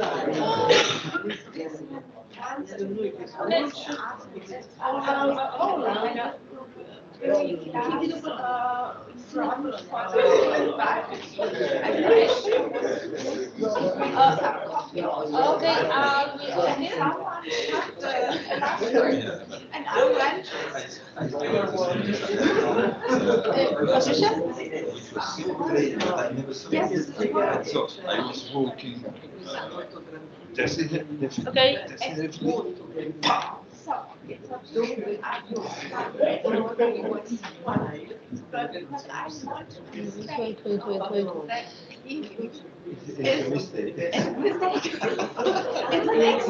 Okay. It's dangerous. PowerPoint. Excuse me.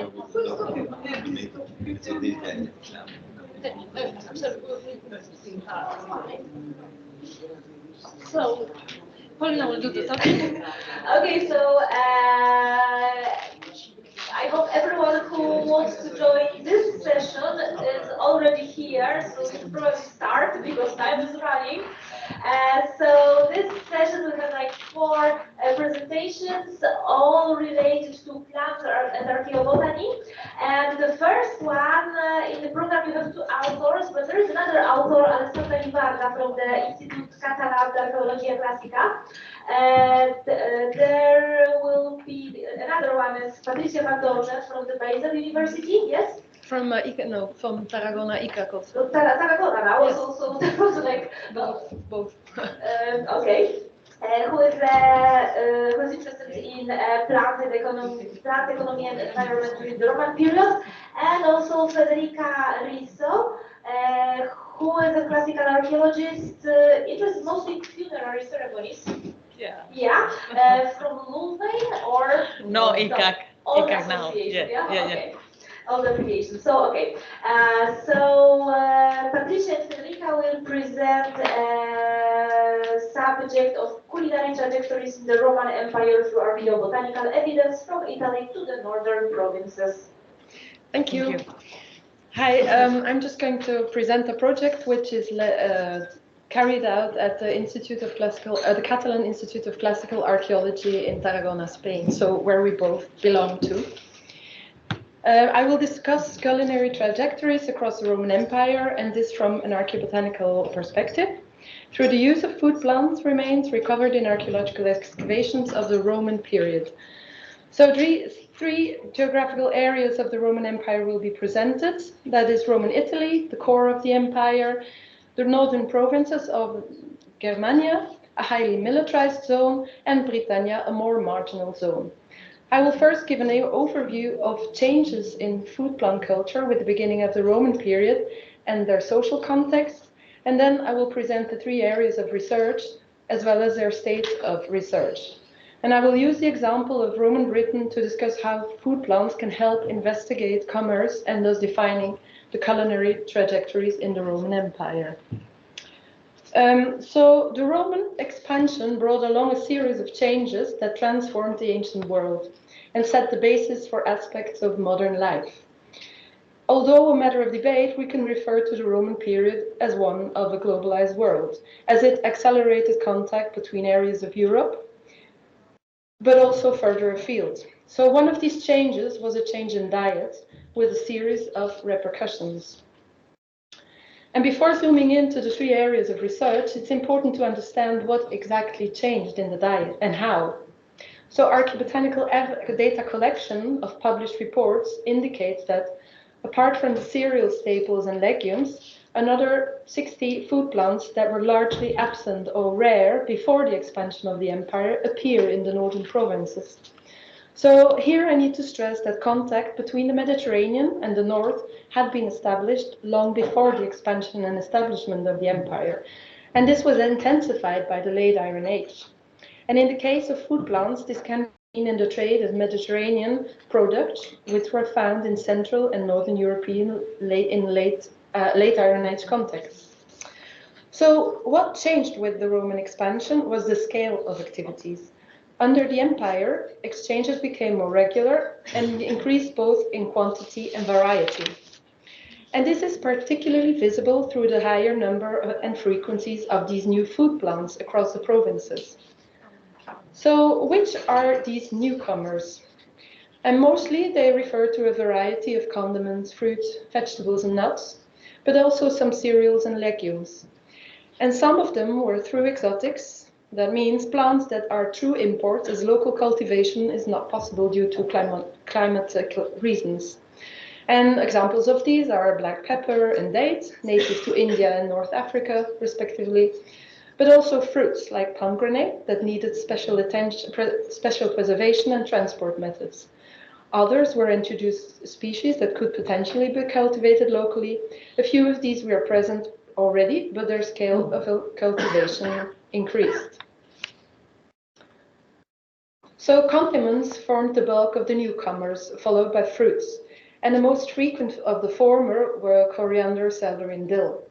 Fruits included several typical Mediterranean species, such as grapes and figs, and others that had to be imported from further away, like dates. A new suite of nuts also arrived, including walnut, pine nut, and almond. And changes in consumption patterns made us be linked to the movement and emergence of new population groups, like the townsfolk, and also, as archaeobotanical evidence work has shown, the army. Now, new fruits, condiments, and other such foods were not essential ingredients for the survival, but rather, we argue, they were essential within specific social settings for the social individual. The most exotic flavorings remained rare, and they do not seem to have formed part of the regular diet. Rare imports include black cumin, aniseed, black pepper, date, peach.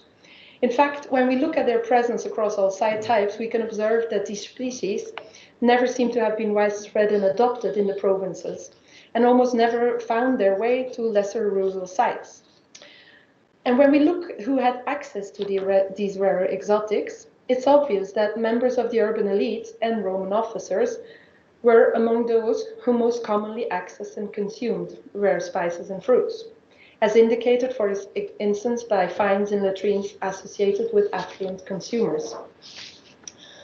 And another interesting observation is that the contents in which we find these rare new food plants include additionally a great variety and availability of numerous other introduced food plants and flavors. So it can be argued that rare flavorings may have been associated with a sense of exclusivity and social aspirations, and only few people would have experienced these flavors and aromas, and perhaps even fewer would have been aware of their existence.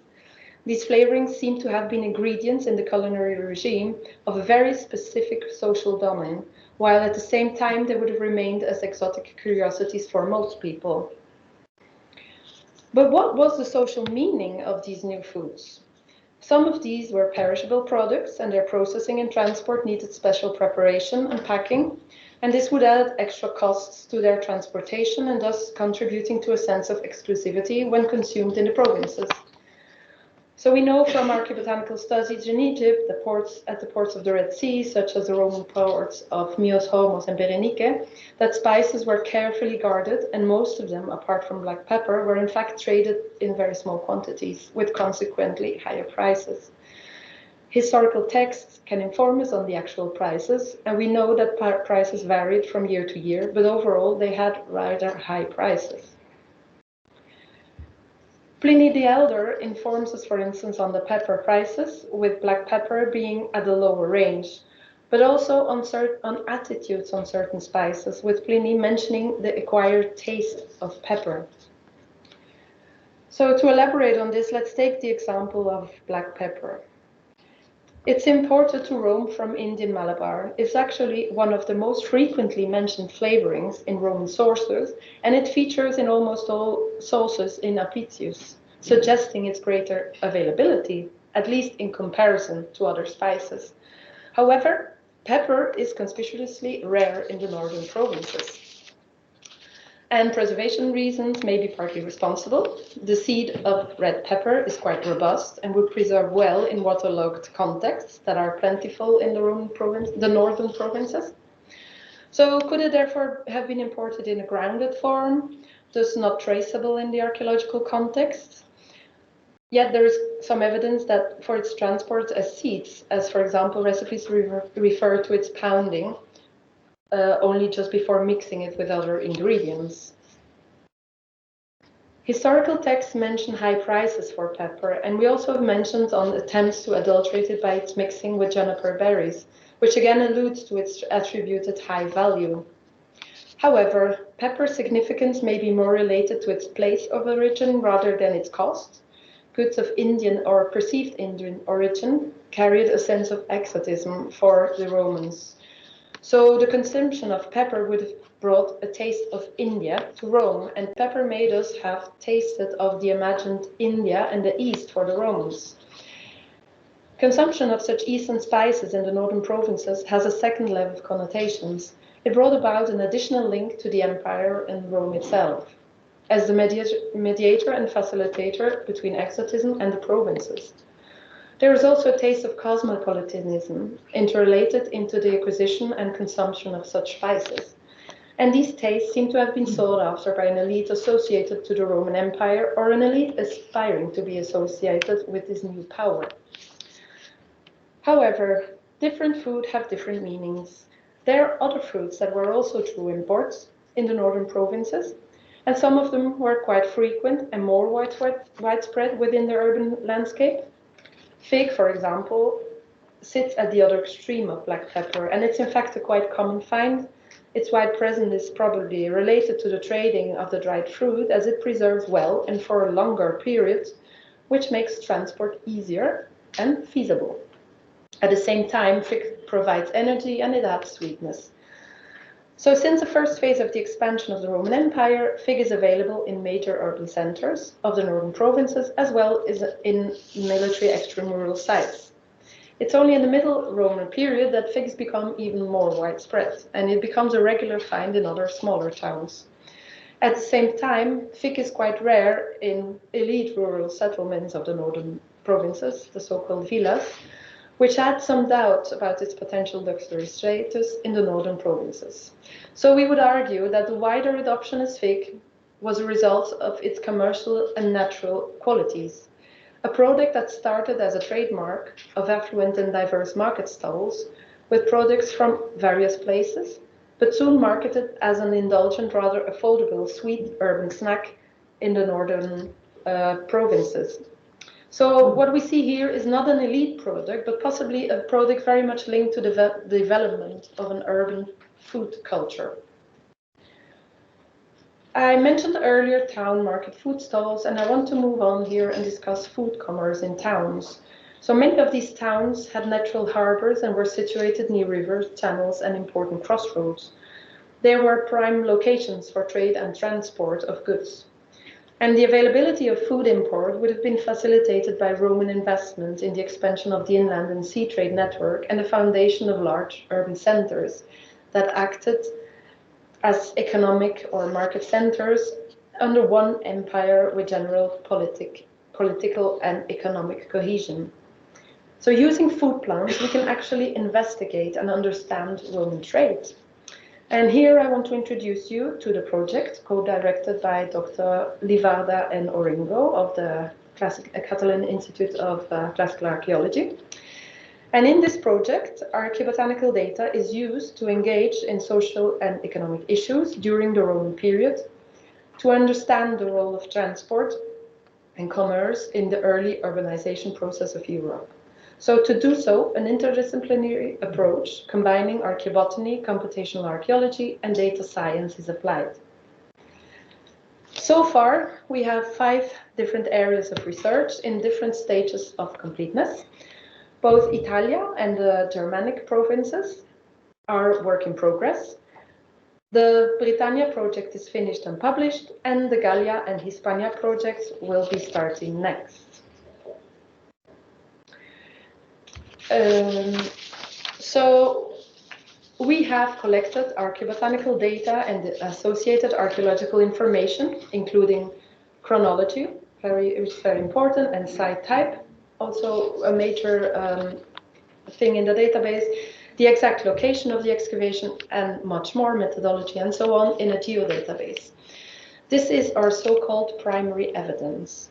And the archaeobotanical data, which we collected, will be combined with the known Roman road network to apply network science. So 2 projects are still work in progress. Therefore, I will briefly introduce you to the data set, as analysis is not finished yet. The first one is the Italia project, conducted by my colleague, Federica. Data collection here is finished, and there is archaeobotanical evidence from over 250 sites, which corresponds to 1,070 samples and more than 5,600 records. And this map here shows the site distribution. We see that the northern part is better studied, and from central and southern Italy, there are fewer records. So the chronological distribution of the sites is rather good, with the 2 early periods, the Republican and the early Roman, being better represented. And in Roman Italy, we have 3 site types: the urban, rural, and ceremonial sites. In addition, we have 2 sites classified, which are shipwrecks. So what is the data set quality and its robustness? The prevalence of northern sites in the dataset can be attributed to active archaeobotanical labs in that area, both private and based at universities. The early Roman sites surpass the other periods, and ceremonial sites significantly outnumber other site types. And this bias is due to a higher interest of single archaeobotanists in these primary contexts, and thus their publication and access to the results. So this is work in progress. I will not go any further into this now. Then we have the second project I would like to present, is the one that I conduct. It's on the Germanic provinces of Germania Inferior and Germania Superior, and I also collected some information outside the Limes, as you can see. This corresponds to data from modern-day Belgium, the Netherlands, Germany, Switzerland, France, Denmark, and Sweden. In total, more than 1,200 sites are in the database, which corresponds to approximately 12,000 samples and over 50,000 records. And the reason why I have so much more data is because colleagues in this area of research have been very open to my project and have shared their databases with lots of unpublished reports. So in general, we have in this area 61 new species coming with the Roman period, of which 12 are exotic, so not possible, local cultivation is not possible, and 49 are newly introduced food plants. About the chronology, we have the early and the mid-Roman, have many more sites than the late Roman period. And then the site types, I have another category, the military sites coming, because I'm in the Limes region. So we see here that there is quite a good number of sites for all categories, but of course the rural sites are predominant in this area of research. So my data set quality, there is a good geographical coverage due to the intensively studied sites archaeobotanically. We have more sites from the early and mid-Roman period, and we have a predominance of rural sites. So we both hope to be able to present in a year's time some more detailed analysis or network analysis on both of these regions. So now I come to the Britannia project.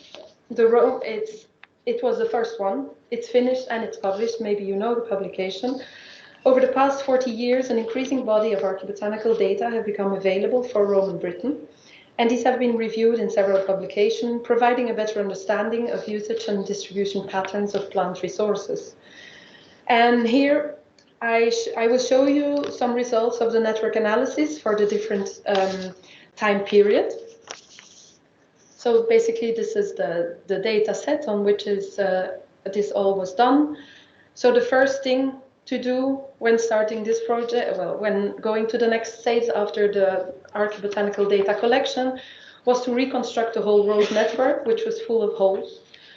And a series of databases was used to establish correlations between Roman roads and the distribution of cultural elements such as sites or finds. And in order to study food trade, network analysis was employed using the physical landscape. From every center with new food plants, the least cost route to all other sites was calculated and the most transited routes mapped per period. Using these tools, food trade in Britannia was explored. So what were the results of these network analyses? In the early Roman period, we have a high diversity of new food plants, including these rare exotic food plants in military sites. There was a state-controlled distribution or new use of the navigable rivers, and London was acting as a consumption center. The main ports of entry of food plants were the southern ports, and from there they were distributed further north. And London was only marginal as trade center with the rest of Britannia. And in the Middle Roman period, there are important changes in the Roman food supply network. London appears to become the main port of entry, and there is a radiocentric network of supply around the town. So London is here the main. In the early Roman period, we have these southern ports being the entry of the food plants, and then it becomes in the Middle Roman, it will be through London. And there's a second port of entry, the mouth of Severn here, and the western port. They are outside London's reach and probably related to military bulk supply. In the late Roman period, the food trade network is similar to the one in the early Roman period, but with important differences. We see the recovery of traditional ports, sea routes and commercial practices, but employing the Roman road system. London is not the main port of entry, but it has a central position in the already developed road network, which forces routes from the south to pass through town. And there is the emergence of a local, well-connected elite group. So this is the publication where you can read more about the network analysis. To conclude and summarize, I hope I've demonstrated today the potential of archaeobotanical studies to investigate how and why new tastes may have developed and spread in the Roman periphery. So how did food change during the Roman period? Well, food changed quite a lot. New ingredients were available, but not accessible for all. And perhaps more significant, there was a new food culture. A new food culture through the multiplicity of avenues, the adoption of foods to exclude, and the development of an urban food culture. And so I wanted to show that it is an excellent means to understand aspects of urban development and food culture through the example of Britannia. The physical landscape did change throughout the Roman period, with a food trade network entering to the south initially and mainly through London in the Middle Roman phase, which then conditioned its role as important redistribution center in later periods. Certain groups in Britannia sharing the same taste seem to have valued these as important aspects of the social being and maintained and reinforced a continuous inflow of exotics and their associated communication or trade link until the demise of the Roman Empire. Thank you for your attention.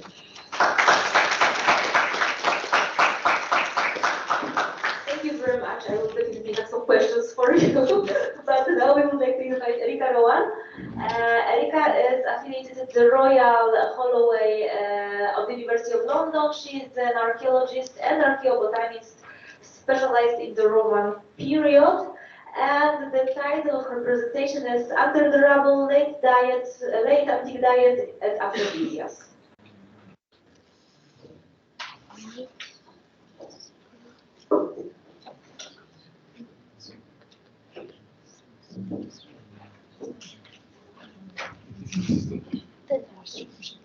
Sorry. Okay. Okay. Thanks.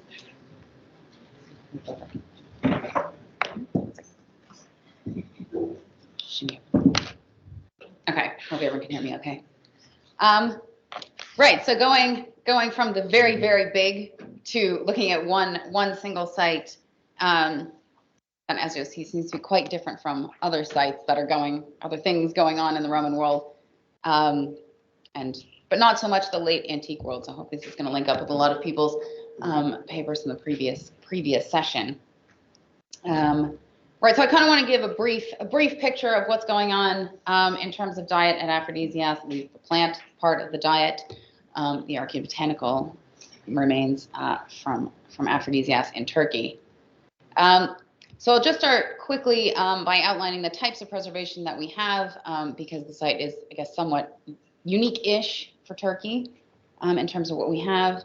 Where we've taken samples during recent excavations, because they provide kind of complementary but different insights into different aspects of diet, and then kind of go over the diet as a whole and then compare it to other sites in Turkey. So does the material from Aphrodisias represent a change from the Roman period, and is it unique, is it strange for what's going on in late antiquity in Turkey? And then lastly, so following on Jana's paper, a shift evidence for shifts in food production, so where people are actually producing food in and around cities in this period. Okay, so wait, can you see the map? No, okay, this might be a wandering around talk. Right, so Aphrodisias is, you can see down here, so very much an inland site. It's in the Morsinus River Valley, which is a branch of the Meander River. You can see it's not too far from many other large cities, late Roman cities, so things like Ephesus, places like Ephesus, Miletus, Hierapolis. Okay, what do we have preserved? Right, so we've got the usual charred or carbonized material.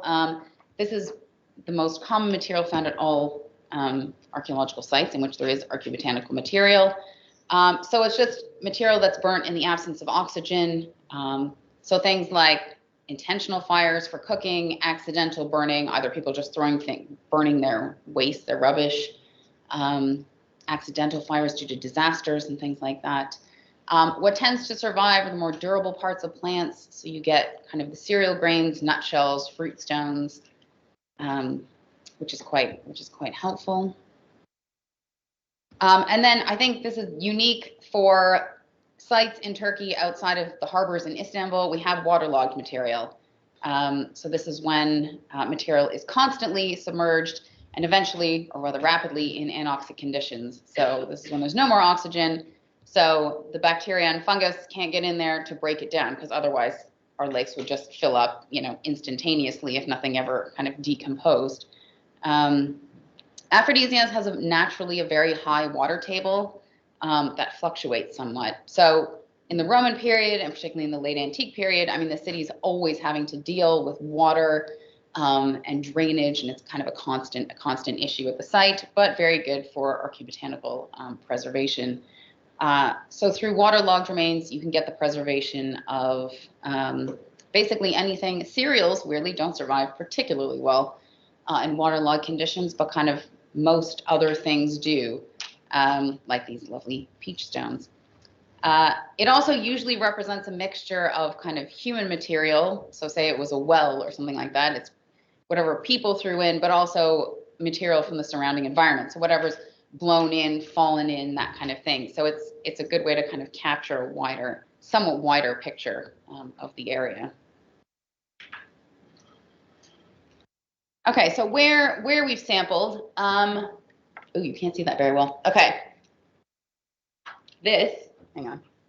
Okay, the sort of squiggly lines you can see there is basically the public spaces in the town, which are most bits that have been excavated. What's important is these are, again, big public spaces. So the first bit that we've looked at is the placed palms, which is this thing here. And although you can't really see it, there is in fact a pool in the middle. That was kind of it was like a decorative pool. This is basically a large public lounging space that would have been planted with shrubs and trees around it. And there's porticos on either side for shade. And there's this pool in the middle that you can like dangle your feet in, and there's fountains splashing water into it, and it would have been very nice. in the imperial period and even into late antiquity. So we've been excavating the unexcavated bits of the site. It's now finished, partly to find out the long history of the pool, and then also because they want it open now for tourists, because this is a huge area of the site. And I have to say that this pool is absolutely enormous. Right, so we took samples from 2 areas here. So the first is the ring drain. So this is material from the late 5th to early 6th century AD. Right, so this is, well, the ring drain's the little channel there.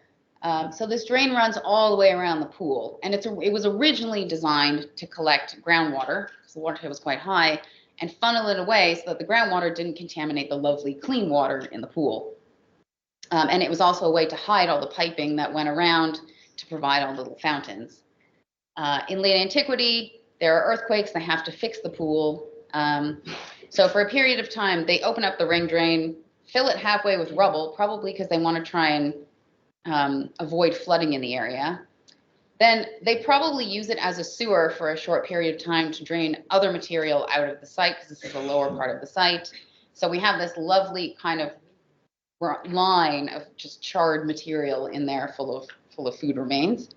And then they quickly fill it back up, fill it to the top, as you can see it over there.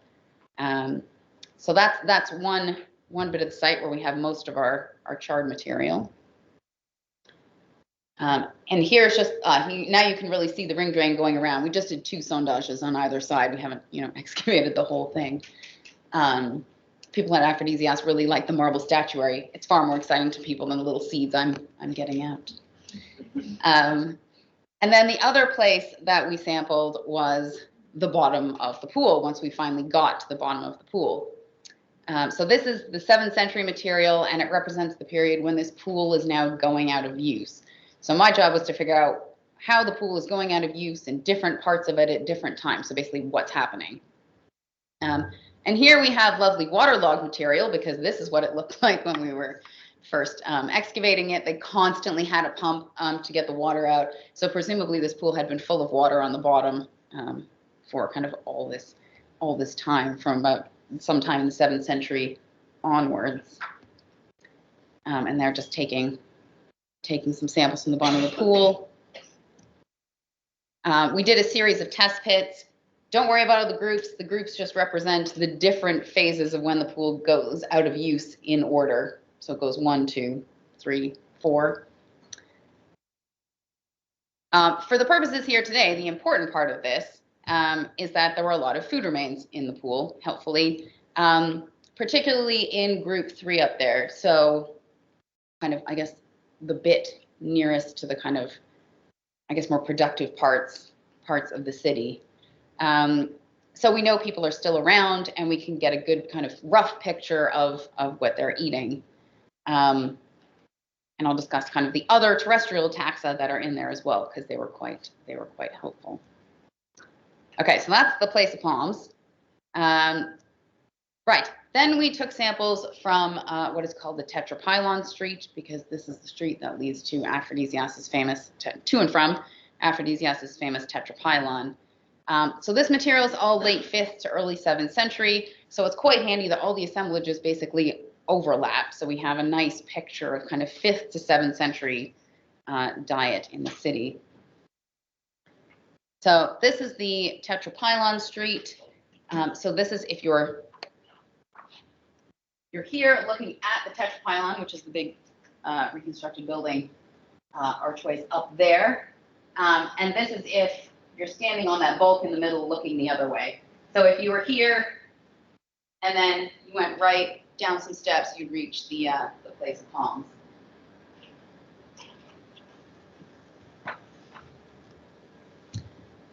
So what we've got on the street in late antiquity, because Aphrodisias was like many Roman cities during the imperial period in Asia Minor, in which it was quite popular to build these kind of big, wide, monumental streets that people could walk down. And same with the place of palms. Kind of cities would try and outdo each other with how big their monumental spaces could be. But as is typical of most late antique cities, buildings start to encroach slowly on the road. And it's no longer just a kind of long decorative route, it becomes quite functional. So on either side, you start to have houses. So we have a nice opus sectile floor there leading to an elite house. There's a bath complex. There's a series of shops along here. There's also these colonnades that would have been 2 stories, built out of kind of reused columns. And we know that there's nice, because there was an earthquake, there's nice window glass above. So there were kind of rooms and shops above. And some of the ground floor spaces were shops and also they were also the kind of monumental facades to people's houses behind. So, as I said, Aphrodisias is constantly having to deal with water. So after a kind of 4th, 5th century earthquake, Aphrodisias they have to fix the street as well. They raise the street level. There was an imperial period level, and they raise it considerably in late antiquity and repave it. And obviously the construction of these colonnades and the houses behind necessitates the construction of all these kind of new drainage channels and latrines and things, which are a great source of evidence for archaeobotanists. We all love a good toilet assemblage. So here is one. 31, 33 up there is one that originally had some stones on top before we excavated it. So these are all, if you're standing here, they're all draining into under the street over there. So lots of channels and things to sample. Now all of these ones coming from either side drain into this big street drain. So the channel down there, which runs directly under the street, was covered by a bunch of slabs. So every so often somebody would have to probably lift a slab if it got full, clean it out. So yeah, we know that they raise it in the late 5th century. It's obviously not high enough. I guess the street's still underwater, so they raise it again. And then it is high enough. And this is a good example of kind of late antique emergency piping. You get this kind of all over Turkey. You've got pipes draining in here. You've got pipes coming here. You've got the drain. Now, originally this drain was full of water. Luckily in 2021, it was a very dry year, so it finally dried out. We had tried to sample it before, but it was still too wet, and you'd have to have a pump and shore up the edges, and it was going to be a whole thing. And we were thinking about doing it, but then it just dried out. So we have this kind of strange dried waterlogged material because it wasn't intentionally dried, but we have good material from the bottom there, which we are hoping when they get the radiocarbon machine fixed will be, again, kind of 5th to 7th century material. I think it is. There's nothing in there to suggest that it isn't, that it's a later date. So basically from the street, we have samples from the drains, latrines, and various pipes and things. And the samples were all processed using flotation. It's an old picture because I still have my iPod like strapped to my arm. I don't have any, AirPods yet. Okay, so what are they eating in late antique Aphrodisias? You've got different types of wheat. They're growing free threshing wheat, emmer, and barley. I have millet there in bracket because I have 1 grain of millet, but that's, as you'll see, not unusual for a late antique or Roman period site in the area. They have lentils and then bitter vetch. It's in there in brackets because it's usually a fodder food. It needs to be processed highly for people to eat it. So, I mean, it is consumed as a kind of famine food or an emergency food, but this equally could be just for animals. And then there's a whole range of fruits and vegetables. A lot of this is thanks to the fact that we have the waterlogged material. So along with our usual Mediterranean figs, grapes, and olives, there's cherries, peaches, cucumbers, lots of cucumber seeds, melons, apples, mulberries, plums, pomegranate, and blackberry. So the mulberries and blackberries are probably just growing around the site. Nuts, your typical kind of Roman period assemblage. So your hazelnuts, walnuts, pine nuts, almonds. And then the seasonings, this is again thanks to the waterlogged assemblage. So we have coriander, what I'm pretty sure is caraway. They don't really eat caraway much in Turkey now, so it was kind of hard to get hold of a reference material while in country. But it certainly looks like caraway. Black mustard, and then I've put, I mean, they're not really seasonings, but I've put various wild greens in there because things like mallow and wild radish are eaten in Turkey today, but they are also weeds that will just grow naturally on the ground. So whether or not they're eating them is up for debate. They could be eating them, but equally they might just be growing around. Right. Why is all this important, helpful? For a long time, kind of Roman period and late antique sites in Turkey, in terms of archaeobotanical material, were kind of overlooked. If you want to know anything about diet in prehistoric Turkey, there is tons and tons and tons out there. Lots of work done on famous sites like Çatalhöyük. But for the Roman and late Roman period, it's kind of only in the last decade that people have really started to regularly sample. Now we have nice, helpful things like these syntheses papers, in which we can now situate aphrodisias into a kind of wider Roman late antique context. And because it does have the kind of charred and waterlogged preservation, it's somewhat better than other sites because for a variety of reasons, late antique sites, samples from late antique sites tend to be small and not overly diverse in their finds. Right, so how does aphrodisias fit into the wider picture? So here you've got some early Byzantine, well, going backwards in time, early Byzantine sites, Roman period sites there. So you can see that aphrodisias is pretty standard in terms of its cereals. It's not doing anything strange or different. Lots of places are growing barley and free threshing wheat, and emmer is not that uncommon, particularly in the Roman period. The millet could have gone in either box. I just picked broomcorn. But so there is some millet being grown in Anatolia.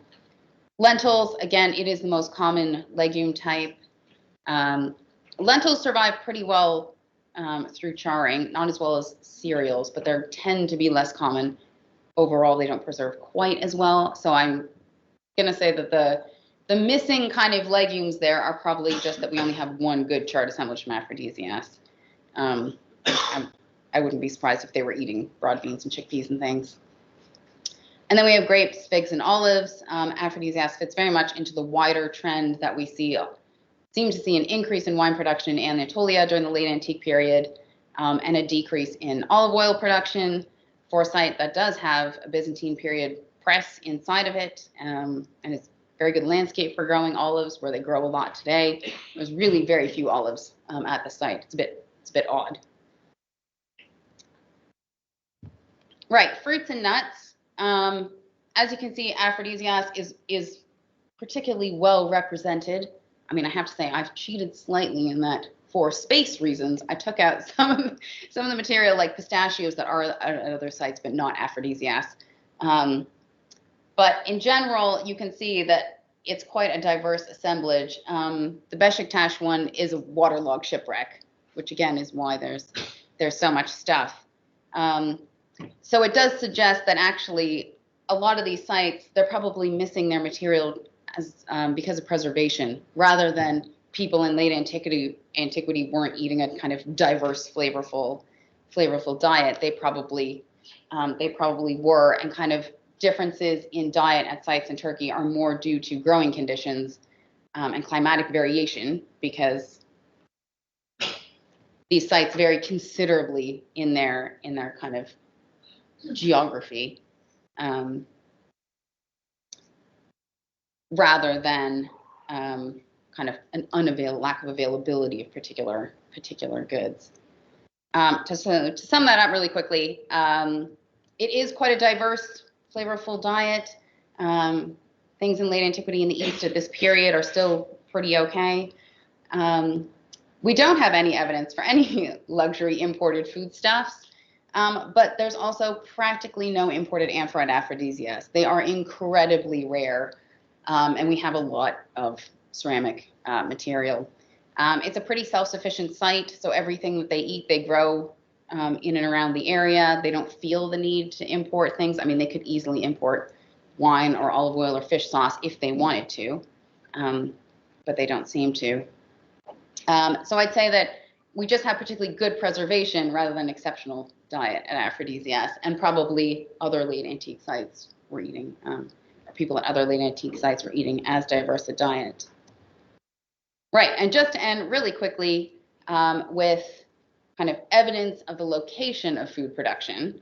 So what we see is probably the same as many other places where there's a shift to producing food within the city. So in the bottom of the pool, there were seeds of arable land, so that grows amongst the crops, as well as uncultivated land. So there's spaces in the city that are now kind of they're quite overgrown, particularly around the pool.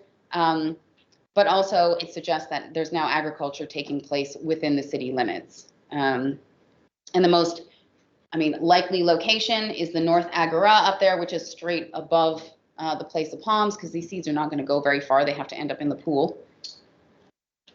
So this is just, so the big grassy space up there is what the North Agora looks like today.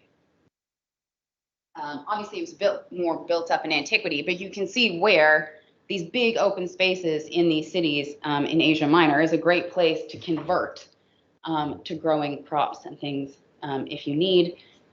From the street, we also have a lot of pruning waste and grape pruning waste. So they might also be growing grapes within the city now as well, or at least in the vicinity of the city, because why would you carry all your grape prunings to be burnt in houses if you didn't have to? So yeah, following the kind of late antique trend, we do also see a kind of move. So it's probable in late antiquity that diet doesn't really change that much from the Roman period, but where they're growing their food is the big thing that changes. Right, and I will end there.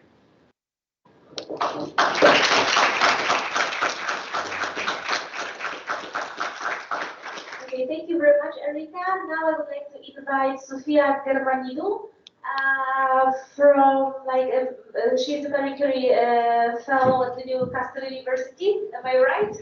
Yeah. Is it an actual affiliation? Actually, now I'm the Greek Ministry of Culture. Okay, now the Greek Ministry of Culture, where you worked for a long time, yes? As an archaeologist also. Where you worked for a long time. I work in the Southern Peloponnese.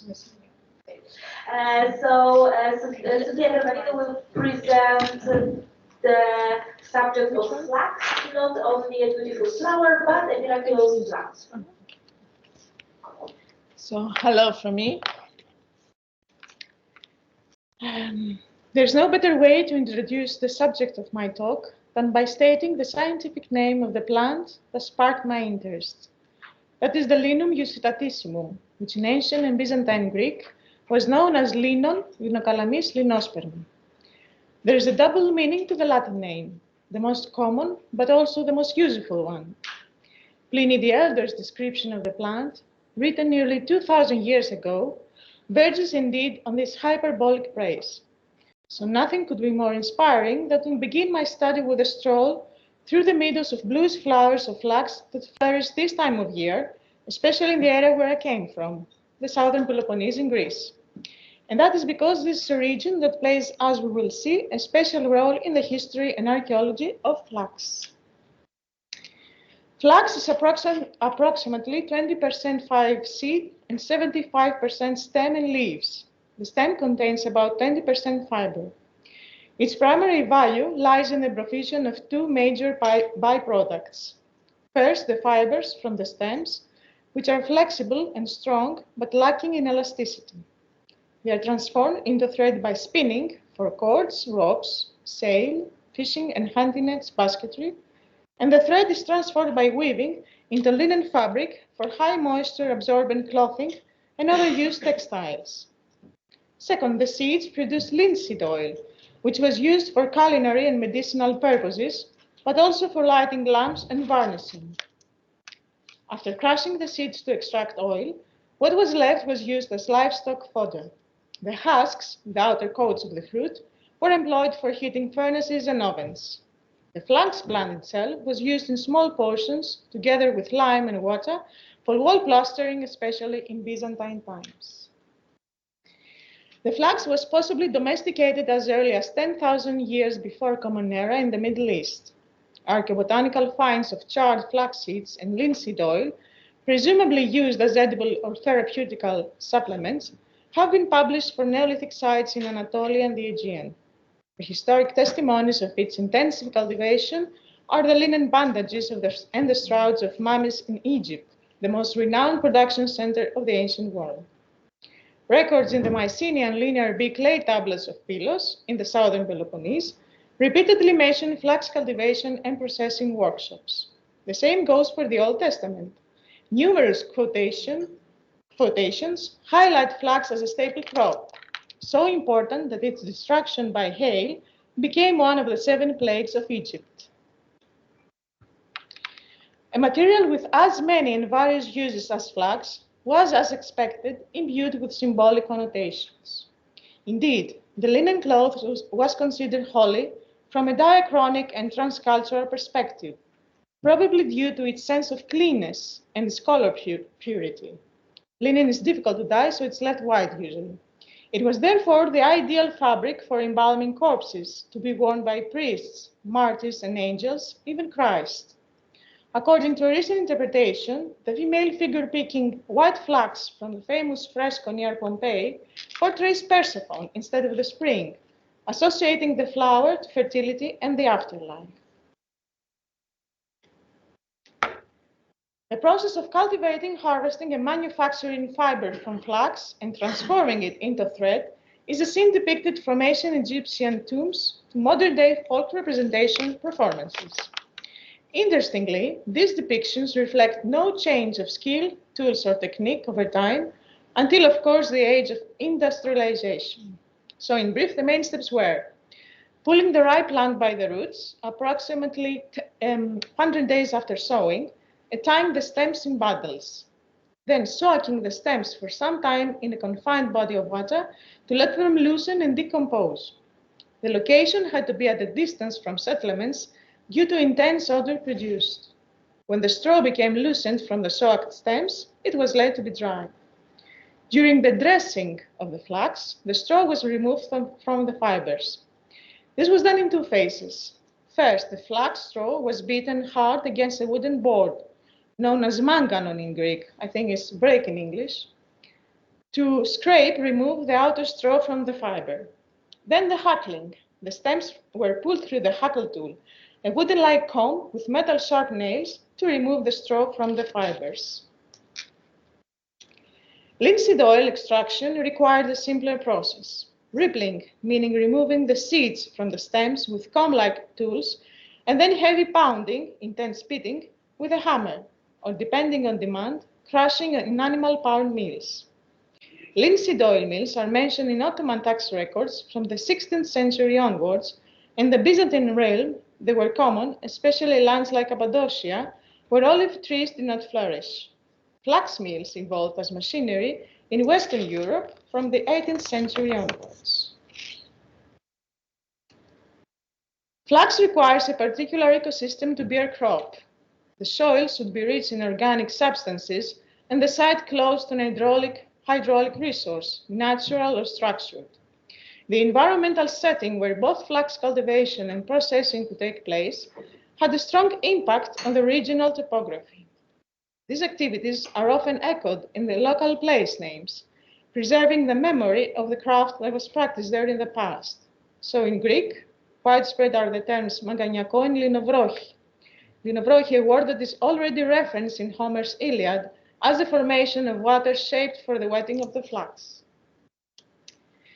We should also comment on the intriguing gender role interplay of the workforce involved in the flax industry, again on a transcultural and diachronic perspective.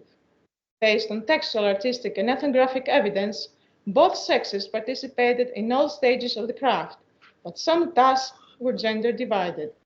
The laborious flax harvest was usually a male job, however. What a surprise to see women performing this hard work, and hard indeed, since the back had to be in excellent condition due to the constant bending movement.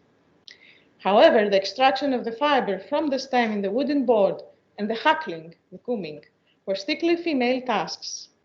Spinning also flax was, at least in some times and places, considered a woman's duty.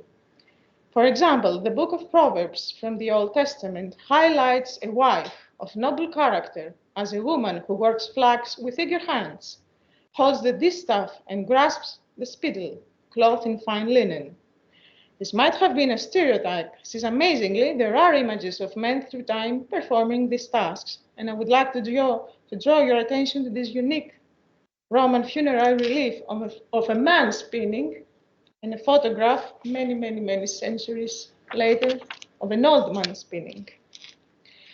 The gender roles assigned to spinning may have had more to do with what a person is spinning. The only written source that discusses the topic that I'm aware of is the Byzantine-era dream book of Ahmed in the 10th century. There it says that weaving flax or cotton was appropriate for women, while hemp, the cannabis, or wool spinning was considered customary for men. It is now time to explain why flax is treasured for its outstanding properties, as the title of this talk suggests. Modern medicine has documented that flax seeds contain omega-3 fatty acids, the good fats, that operate like vitamins supporting our immune system. However, there are some minor side effects as well.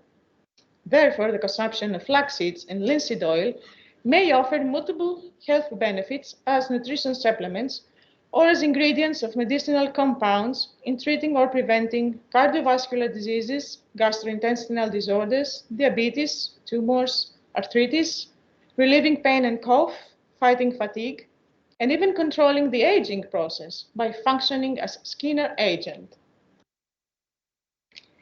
Ancient Greek physicians had observed the positive effects of flax byproducts on several health issues. Some examples. In the writings of Hippocrates, flax is referenced no fewer than 17 times, and even the flax stalks are proposed to be used as bandages on an open wound. Mixed with wine or honey, they functioned as an antiseptic agent. Theophrastos recommended the use of flax in cough relief remedies. Galen refers to one of Cleopatra's cosmetic ointments, in which dry flax seeds are burned with stalks and then mixed with sesame oil. Cosmetic uses of flax are also recommended by Dioscurides, usually mixed with honey, as a beverage to treat gynecological and venereal diseases. And it's even suggested to be aphrodisiac when taken abundantly with honey and pepper in the form of tablets. It seems that even in the matters of heart, the flax had an intriguing influence. Flax ashes mixed with blood and other ingredients were used in late antique love spells to bring back the object of desire. It's not very clear, sorry. Strangely enough, Dioscurides does not mention any alimentary consumption of flax seeds, although they form part of the diet by his time, as his almost contemporary Pliny the Elder states, however, specifically as poor people food. Why was it necessary for Pliny to make such a distinction? Probably due to the well-known, even at that time, trouble that flax seeds cause to the digestive system. Nevertheless, Pliny provided us with the most detailed and praised account of flax and linen that is worth recalling here. There is no plant that grows more rapidly than this, of a utility that is universally recognized, beaten till it's reduced to the softness of wool. No tissue is more beautiful in the eyes of women than linen thread, of considerable strength, smoother, and more even than the spider's web. There has been invented a kind of linen which is non-flammable. I have seen napkins that were made of it thrown into a blazing fire and coming out from the flames whiter and cleaner. This substance grows in the desert of India and it's rare to be found. Its color is red and it only becomes white through fire. It is sold at prices equal to those given for the finest pearls. By the Greeks, it is called as vestinon. I'm afraid I can't tell you more about this kind of flax or linen, so I'll skip commenting on. But I know that some other sources really mention it, like Pausanias and Marco Polo in the Christian era. Despite the significance of flax byproducts as described by ancient Greek physicians, I tend to believe that there was a certain decrease in the number and importance of their uses as ingredients in Byzantine medicinal remedies, without, however, having conducted a detailed research. Nevertheless, some are unexpected.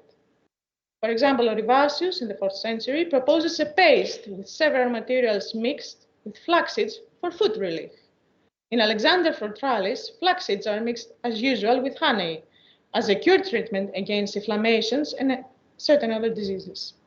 However, in Paulus of Aegina, only the flaxen thread is recommended to be used in the needles for surgery operation. Horsehair was also suggested, and the linen fabric as bandages in wrapping woods. Simeon Sith, in his lexicon on the properties of foods, speaks negatively about the bread that is made of flax seeds, believed to cause digestive problems, which is true. On the other hand, according to Nikolaos Myrapsos, flax seeds are indicated only in pharmaceutical compounds as antidotes for kidney dysfunctions. Geoponics, our beloved treatise, is proven once again a valuable source of information. Linseed oil in the form of a poultice is recommended only against stings and bites. The leftovers after the crushing of the flax seeds become fodder for birds. Linen is used with vinegar in winemaking and wine preservation. Linseed oil mixed with grape syrup or must stabilize wine, that is preventing further fermentation. The possibly decreased interest in flax during the Byzantine period is represented also by the space it occupies in other textual sources. For example, the 6th century lexicon of Hesychios has more than 10 entries relating to flax, but only one reference is made in the 10th century Suda. Similarly, references to flax and linen in late antique texts of dream interpretations are numerous, compared to the limited mention in only 2 Byzantine dream books, that of Ahmed in the 10th century and of Manuel II Palaiologos in the 14th century. So dreaming fields of flax in bloom alluded to wealth and glory. Finding combed flax implied the acquisition of wealth with labor, in contrast to uncombed flax, which implied prosperity easily gained. If one dreamt of flax still contained within its stalks the wooden coat of the plant, this indicated judgment and punishment. Linen clothes signified wealth, but not power. Linseed oil meant distress, perhaps because it recalled the act of crushing. Linen textiles could also have miracle transfer powers. In the 11th century life of St. Lucas the Stylites, the saint gave his linen towel to an attendant who was threatened by a demon, telling him to cut the linen into crosses and nail them to the walls of the bathhouse where the demon nested to drive away the evil spirit. Some scattered information on the flax trade, the economic value, the centers of production during the Byzantine period is collected from the book of the prefect from the 10th century. Constantinople, the region around the river Strymon in central Macedonia, and Kerasunda, modern-day Giresun in Pontus, are referenced as providers of linen fibers. Linen is recorded as an item imported from Bulgaria in exchange for other staple goods such as honey. Flax seeds as archaeobotanical finds are recorded in few early Byzantine contexts, such as in the Bulgarian fortified settlements of Iatros Krivina, in the monastery of Komel Nana in Amarna in central Egypt, in several sites of Libya, as well as in some provinces of Asia Minor. According again to the book of the prefect, linen was strictly forbidden to be sold by other merchants than the Argyroprate or Othonioprate. A peculiar rule decreed that the merchants of linen should not exhibit their merchandise in their workshop, but instead hold them on their shoulders the day of the purchase. Linen was not considered an expensive fabric, but it was rather appropriate to peasants' cloth. Textual sources provide us with valuable information on the landscapes that were suitable for flax cultivation in Byzantine times and the process of manufacturing the fiber. One such place was the southern Peloponnese, especially the provinces of Ilis, Ilia, and Messenia. Especially Messenia has been linked with flax cultivation for centuries as the premier flax producing region of Greece. Settlements and fortresses were involved diachronically in this industry. They shared a common feature, that is proximity to natural or structured water formation. Focusing on the medieval inventories, we come across the terms linovrochia, where the flax sheaves were deposed to soak, and used linovrosi, a tax imposed to flax crop. The production reached such high levels in late medieval Messenia that the Venetian rulers had to prohibit soaking the flax crops in drinkable water resources. Substantial textual evidence from another region, the Athos Peninsula, highlights the relationship between flax production and topography. According to the monastic archives, the term linovrochia was widespread, especially during the 14th century. There was even a certain monastery dependent on Great Lavra and dedicated to Theotokos, called Linovrochiou. Linseed oil is included among the basics in some monastic communities, such as in Iviron, alongside hemp and fish tanks, as well as linen cloths, sacred textiles that were used to cover the holy altar. In only one case, a mill crushing flax seeds for linseed oil, it is called Linotrivικό Εργαστήριο, Linotrivική Επιστήμη, is recorded among the workshops owned by the monastery of Great Lavra. In concluding, the primary question that interests us here is whether the Byzantines properly understood the therapeutic benefits of the flax seeds. Certainly, there was experience gained from repeated use and consumption. It did not perhaps enjoy the status of superfood, as it is considered today, but it was certainly understood to be an agent of preventive and curative treatments. While modern science has proven that the flax seeds have the greatest medicinal properties, it seems that it was not the seeds, but the fibers of the flax that especially the Byzantines appreciated. And it is indeed unfortunate that such a long tradition didn't survive in the lands where flax flourished in the Byzantine times, such as the Peloponnese and Athos. There, flax cultivation and linen production declined, and it was gradually replaced by lower-cost cotton in the mid-20th century, or linen imports, relegating the previously remarkable flax plant to just another beautiful flower. Thank you.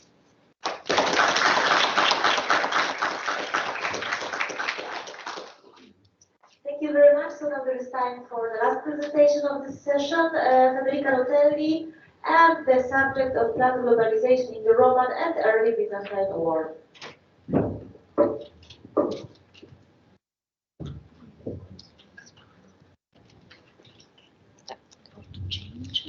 The terms. Okay, thank you.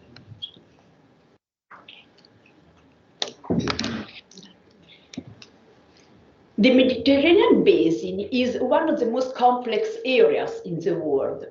Its ecological and biological diversity has depended as much on the geophysical, climatic, and ecological factors as on cultural factors. In shaping the Mediterranean ecosystem, these elements have operated in a closely interdependent manner.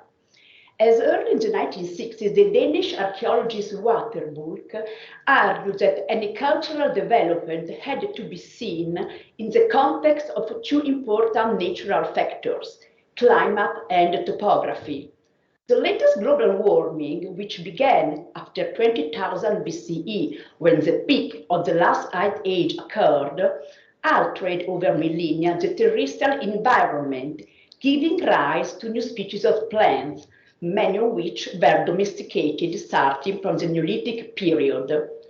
The first major agricultural revolution occurred after 10,000 BCE, coinciding with an extraordinary increase in temperature that marked the beginning of the Holocene epoch, the one in which we live today. From the first millennium BCE, the foundation of the modern world were laid.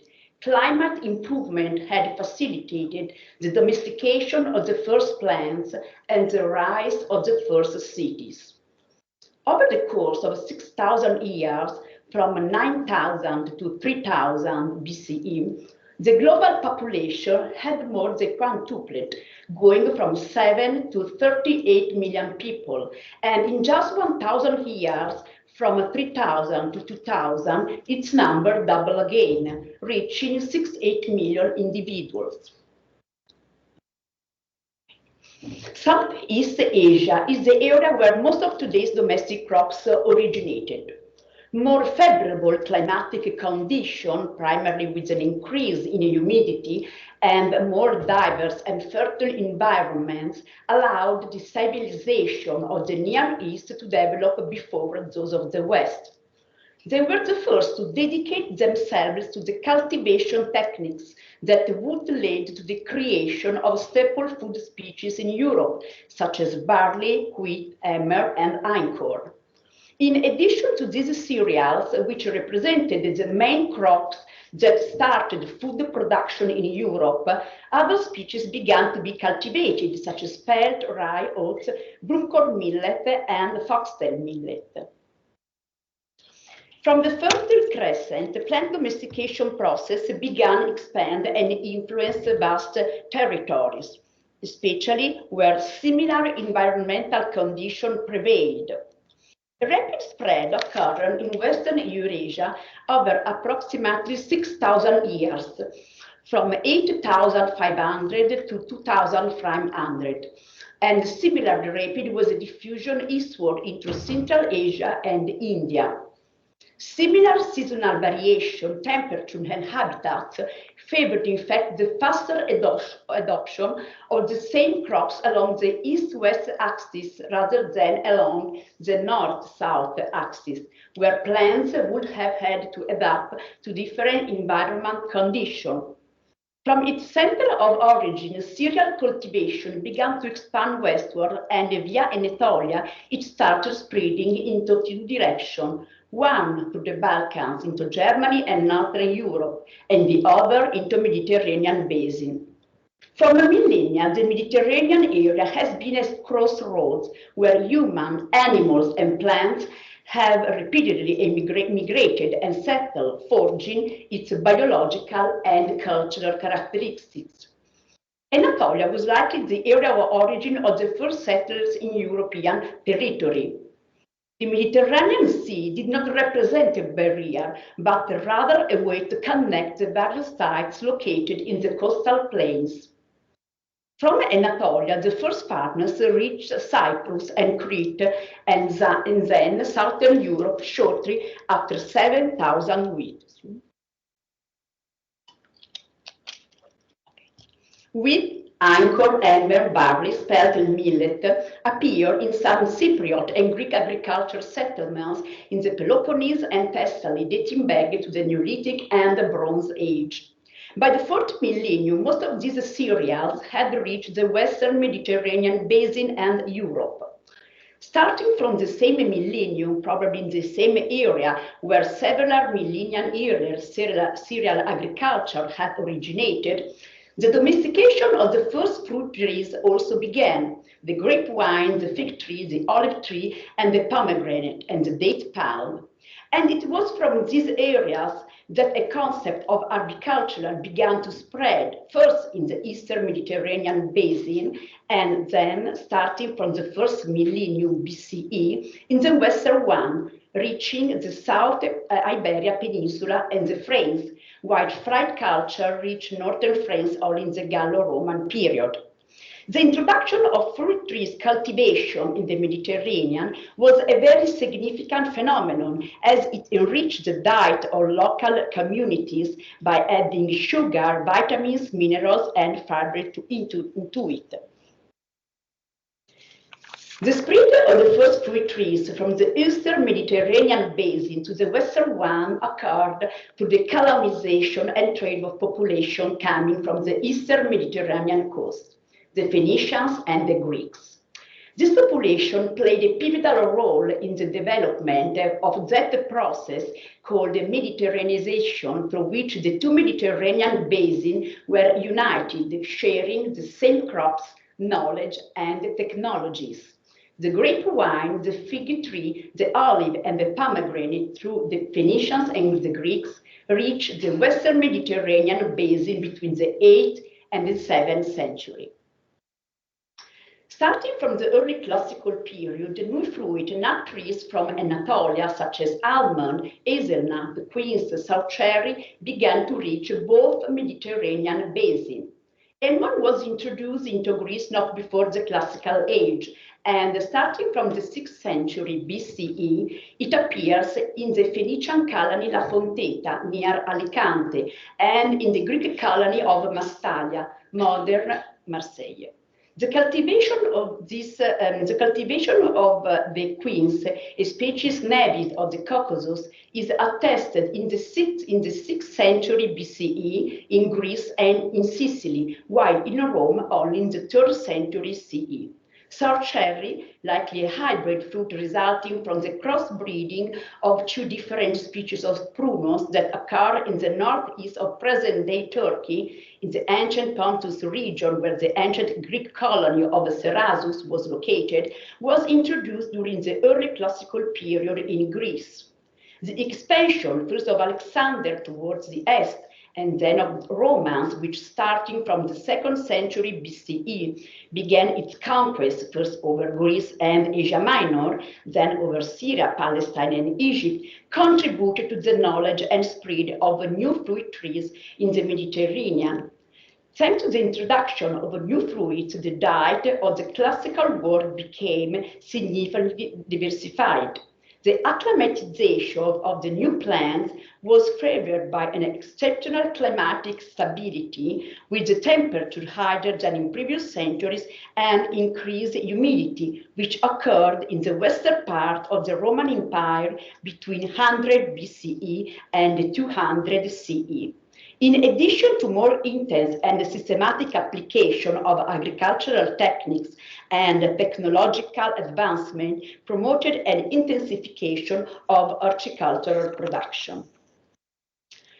The introduction and cultivation of exotic plants was not always motivated by the desire to increase agricultural production, but also had social reasons, often linked to the social prestige that the introduction of a new species could bring.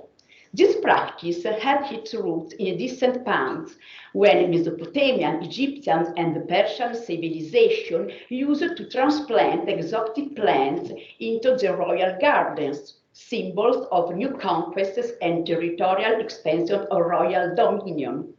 The Macedonians inherited from the Persian the taste for paradisos, the Persian acclimatization gardens, and exotic plants were displayed as a trophy by Roman generals during militant triumphs. Among the latter, the aforementioned sour cherry, which Pliny recounts was imported to Rome by the proconsul Lucullus in 73 BCE, after his victory over Mithridates, king of Pontus. The Romans then introduced it to Britain in 47 CE. Its Latin name, Cerasus, indeed indicates its place of origin. The Greek and later the Romans also began to cultivate fruit species from China and India. Among these, the peach tree from western China and the apricot native to the same area as the peach. Another species of plum, the Sebastian plum from India, began to spread into Italy in the 1st century BCE and was mainly used in medicine. As regards citrus fruits, whose cultivation began in Southeast Asia in the Indian subcontinent, the older description, which also represents the first description of the citrus plants preserved in a Western source, come from Theophrastus. Charred citrus seed remains dating back to the Iron Age and found in Cyprus would date its arrival in the Mediterranean by many centuries. In Italy, based on macro remains and pollen finds of citrus peaches found in the Vesuvius area and in Rome dating back to the 3rd century BCE, it is possible to hypothesize that these were the first areas where citrus fruits were introduced and cultivated in Italy. Pistachio from Central Asia was imported into the Mediterranean from Eastern Iran during the Hellenistic period. Its name derives from the Persian pistag. According to Plinio, Lucius Vitellius introduced it to Rome from Syria in the 30s of the 1st century BCE, and during the same period, Flaccus Pompey transplanted it to Spain. Juju, also from Central Asia, was introduced from Syria in 10th century BCE by the consul Sextus Pepinus. As seen, starting from the 1st century CE, Roman expansion into Central and Northwestern Europe had promoted the spread of new fruits such as sour cherry and peach. Along with these, grape wines, almond trees, and palm trees began to be incorporated into the local production system. Archaeobotanical remains of black pepper, rice, pomegranate, and dates testify to the importation of these products, whose consumption, however, remained mainly confined within the Roman elite. Their archaeobotanical findings are indeed mostly concentrated in military context and urban and rural sites from the 1st century CE. In ancient times, various spices from the east also began to reach the Mediterranean. However, many of their plants failed to adapt to the new and different Mediterranean ecosystems and continued to cross the globe in the form of commercial products. From the 3rd millennium BCE until the end of the Achaemenid period, trade flows interspersed with long period of interruption occurred between Harappa in Punjab, India, and the Mediterranean through the Silk Road. With the fall of the Achaemenid Empire into the hands of Alexander and the end of Persian occupation in India, the first direct contact between the Mediterranean and the Eastern world took place. Then, the Roman conquest in the east transformed Rome into the main Western commercial emporium around the Dead Sea, the Mediterranean, which had almost become an internal lake, the Mare Nostrum. Spices coming from India were now able to reach the Mediterranean by sea from the city of Berigeza and Muziris, bypassing the land route through Media and northern Mesopotamia. The ancient port of Qusair al-Qadim, known in the Roman period as Mios Hormuz, on the Egyptian coast of the Red Sea, became, together with Berenice, one of the main hubs for transportation for trade with the Indian Ocean. After Emperor Trajan, under whose reign the Roman Empire reached its maximum territorial expansion, Roman conquest gradually came to an end, and the contribution of food and medicinal plants from the east began to decrease. Starting from the early centuries of the 1st millennium, even agriculture, around the notion of which the Romans had built their model of civilization, entered a phase of decline. From the end of the 2nd century CE, the cooler climate had reduced crop yields and accelerated the process of land erosion, causing a slow deterioration of the countryside. The crisis of the imperial system had direct consequences on the plant environment. Cities and countryside began to be abandoned, and their once cultivated lands were slowly overtaken by forests and marshes. A largely wild aspect that characterized much of the early medieval Western Europe. When starting from the 4th century CE, Germanic population passed by Asian group from Central Asia moved southward and settled in the western region of the Roman Empire in France, Spain, and Italy, they encountered an economy that was already declined and a highly degraded plant environment. Their penetration marked the end of the Western Roman Empire, while the eastern part survived the invasion of the Asian tribes. Constantinople, already the capital of the while the eastern part survived the invasion of the Asian tribes. Constantinople, already the capital of the Eastern Roman Empire, became the political, commercial, and cultural center of the Mediterranean, the New Rome. From its foundation until the Arab advance in the 7th century, the Byzantine Empire was a continuation of the history of the Roman Empire. Its word belonged to the Mediterranean agricultural civilization, and its diet remained in continuity with the food tradition of the ancient Greek-Roman world.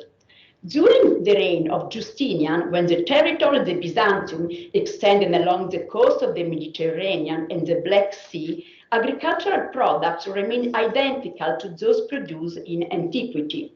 Until the 7th century, part of the grain came from Carthage and Egypt. However, with the Sassanid occupation of Egypt starting from the 616 and its definitive loss in 642, and then the Arab conquest of Carthage at the end of the same century, Constantinople turned to other direction, Thrace and Bithynia. In Byzantine Sicily, between the 7th and 9th centuries, new varieties of plants began to be cultivated. Recent archaeological studies carried out in Sicily in early medieval archaeological context have brought out to light remains of a new variety of flax and a new species of fava bean, horse bean, species not present in ancient Roman times. This latter species also appears in Apulia, France, and late medieval Greece. The cities of the Byzantine Empire were tied to maritime economy and trade, which facilitated the exchange of goods with Asia. The indication of new medicinal spices native to Southeast Asia in early Byzantine medical treatises suggests the possibility of their supply in Constantinople at that time. The Greek physician Paul of Aegina, in his 4th century book, mentioned cloves and their various uses.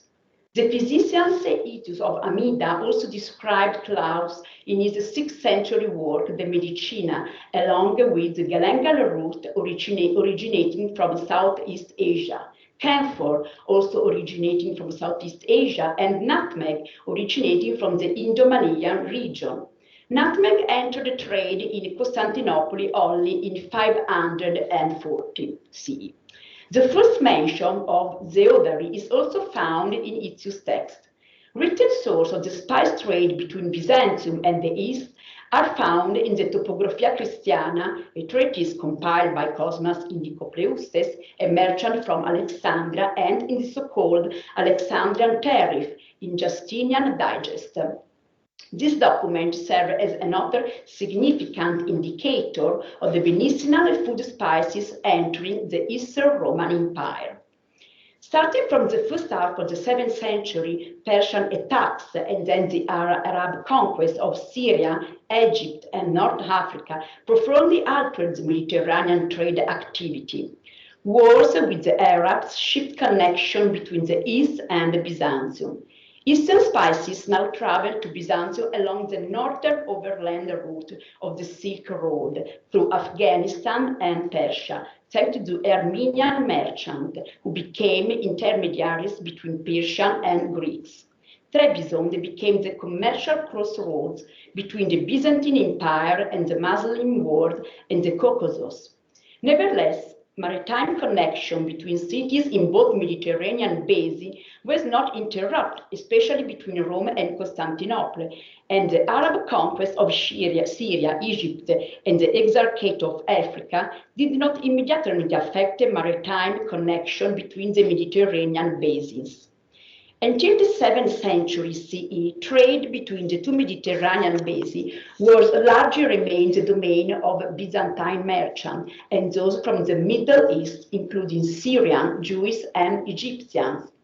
After the 5th century, they had indeed seized the monopoly on trade with the East and the dissemination of luxury products that the new European classes were eager to obtain.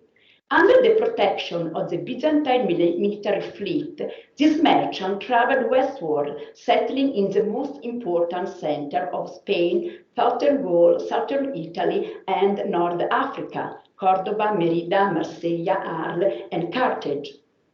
Their role as intermediaries in trade between the Eastern and Western Mediterranean was crucial. In these cities, they imported cereals, while from Gaza, rice, dates, pistachios, and spices from the Far East, such as cumin, pepper, cloves, and cinnamon.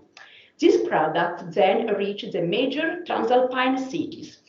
Excavation in Merovingian tombs have uncovered the presence of clothes in northern Gaul. Between the 5th century and the mid-7th century, Marsiglia continued to be connected by sea with North Africa and Italy.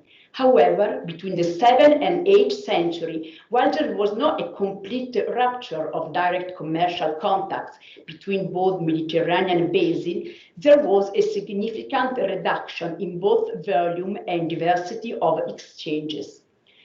The lowest contraction occurred in 715 CE and lasted for at least a century until the mid-8th century, when Islamic expansion reinforced maritime and land connection between Egypt and both sides of the Strait of Gibraltar, reopening the old route that linked Rome to Constantinople in Syria.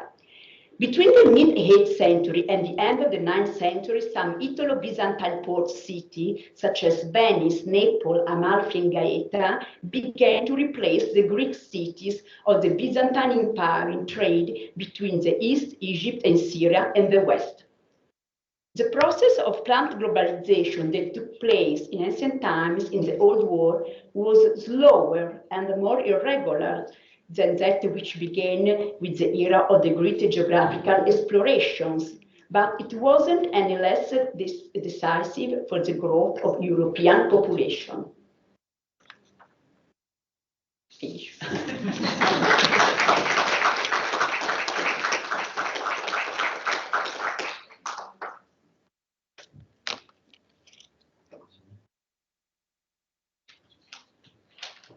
Thank you very much. So now we have some time for discussion, maybe not a very long time, as everyone is probably hungry. So can I ask all the presenters to come here?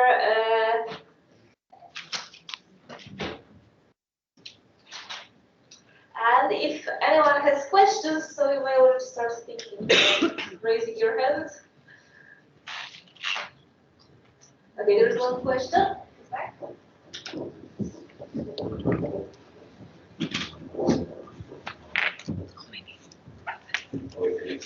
Okay, I think this is for Erica Rowan on the seed finding analysis. Yeah. You mentioned melon. There's a lot of confusion, right, about melon. So I was just wondering if you could say, like, maybe what kind. Like, is it cucumis mellow? Like, is it like the standard type of melon? And then, is there any variation among seeds within you know that species or subspecies, or what kind of detail is there? Just because I'm just have a personal fascination with these things. So. Yeah, I have it as wait, yeah. Oh, right.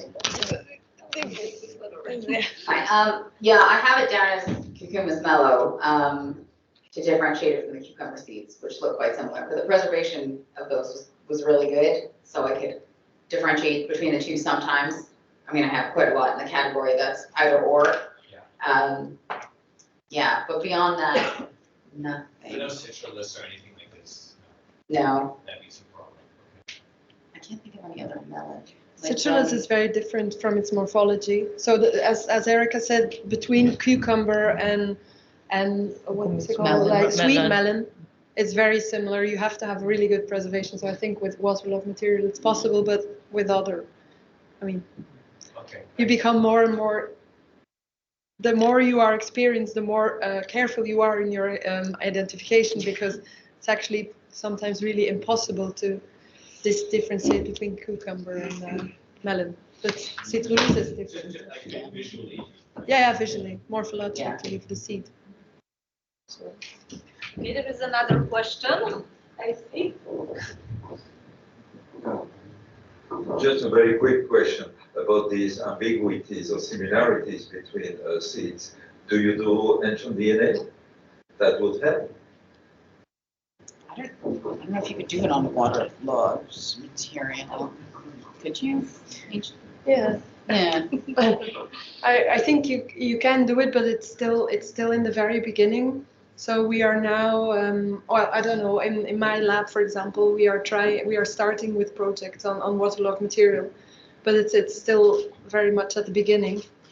Well, I actually have a question, what could be an indication, but I don't know how good they are distinguishable. Have you ever considered doing pollen analysis on site of the waterlogged sediments? Because that could give you an indication as to whether they cultivated it locally, and if the cucurbitaceae, which I don't know if they are very well distinguished, I don't know if there's a pollen analyst here who could tell us.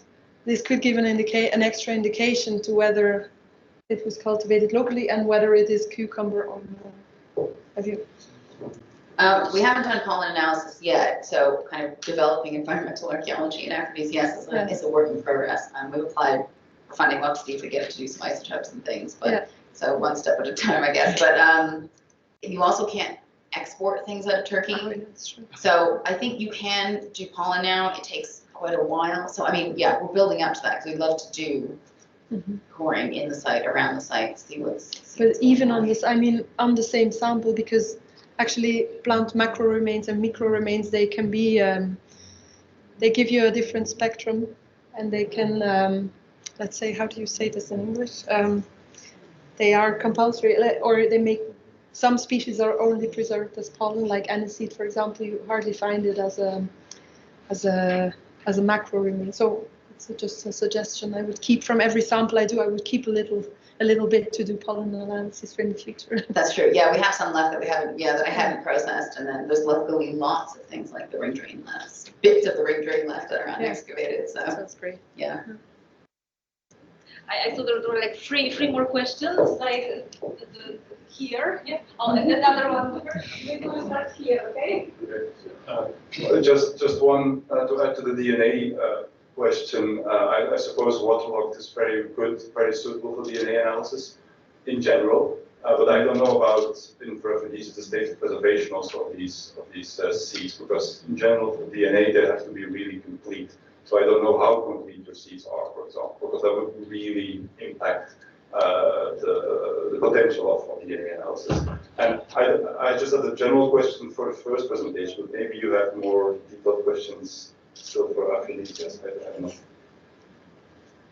Okay, so okay. But it's just with the first presentation a double question actually on the data sets, which I found extremely interesting. So for Italy, you had these majority of ceremonial sites. So I was wondering how this is like influences or biases your interpretation on consumption, because you're a very particular kind of site. And for the northern area, these majority of rural sites, I was wondering what your idea was of how this shows the integration of the economy or of the kind of foods that are arriving at these rural sites. What does us tell us about the integration of these sites within wider economic networks? Yes, quickly about Italy. Yes, it's true. So we have this bias for the ceremonial site, and as Patricia said during the presentation, is due to a personal interest of the laboratory, and also because the archaeobotanical laboratory, most of them are on the north of Italy, and so also the funerary contexts are from the north of Italy. We are thinking about associate ceremonial site to urban and rural, so say maybe the ceremonial that comes from the urban side and the ceremonial that comes from the rural side. So yes, we are thinking to do so. So I will, actually I can't really answer your question yet because I did the data collection, and this will be the very interesting part where we will compare the urban and the rural sites and to see which plants are where. But I must admit that within the rural sites, which are now classified like this, we have a more detailed classification, and actually I left the vicus inside of the rural sites, and maybe we should consider them as minor towns. So this is a broad category. We go much more into detail, and but it's a work in process. As you see, I have quite a large database for a 2-year project. It's quite a challenge, let's say. I was just wondering about. I hope to be able to present this, for example, at the EAA in August. If you're there, yes. I'll be there as well, so I'll be curious. Okay, good. Well, thank you very much. This is for anyone, I guess. It's about pomegranate, and so as I understand, it's imported. It was never cultivated until up till the 8th century, right? It was still imported. And this is a very ignorant question. So when it comes to archaeobotanical evidence, you have just seeds, even if it's like from a waterlogged area. So like for pomegranate, for example, you have other parts of the plant, of the fruit. Yeah, actually, usually we have other parts because the seeds are actually quite, I guess, kind of delicate compared to the flesh. So sometimes you can get it burnt. If they burnt the pomegranate, you'll get the carbonized. Okay. Can you have the peel, for example? Yeah. The peel. Okay. And it's usually mixed with other part of the plant, so you have archaeological evidence for just the peel. If you remember, I don't know, it's a very specific question. But. So it's pomegranate it's an important plant in Switzerland. We have it in a legionary camp, for example, and it's preserved as mineralized remains. And there we have seeds and it's carbonized. It's seeds and part of the fruit, okay. And this is we were only able to identify it because you still have the seeds within the fruit. Otherwise, it's very difficult to identify these black amorphous objects. Okay. But well, as it wasn't grown locally, we will not find wood or anything else. So in that part, I mean, I don't know enough for these years. It can grow locally. Oh, yeah. So maybe you will find wood and so on. Also, if it's a local product. Okay. But yeah, to identify other parts of apart from the seeds is very difficult. Okay. Now I'm asking because the pomegranates I have studied Galen's recipes, and we have the flowers and the peel as an ingredient. So I was actually wondering if it could be imported like separately from the rest of the fruit, for example, or if it was just, or if you had the kind of just. I would think they would have imported the whole fruit, not separately, because. Yeah. Thank you very much. Okay, so the question here, and this is from Dalby, and that will be all, okay? Okay. We should end the discussion. I promise it's a very good question. Did you find any cucumber seeds in Britain? Well, I would have to check. Britain is not my area. It's not one of our area. Our other colleague is not here, but I can. If it's, I can check for you. I can check. I think. Do you know if there's cucumber in Britain? Probably. I think so. I feel like probably. Possibly. I can check. But Britain is. I mean, I showed you actually the Britain example to show where we want to go, what we want to reach in our projects. But I have more detailed information on that. But I can't tell you. But no. I would think so. I think so, because there's quite a lot. As I remember, maybe I remember. Thank you. Yeah. Okay, so then for the last question. Yeah. Very quick.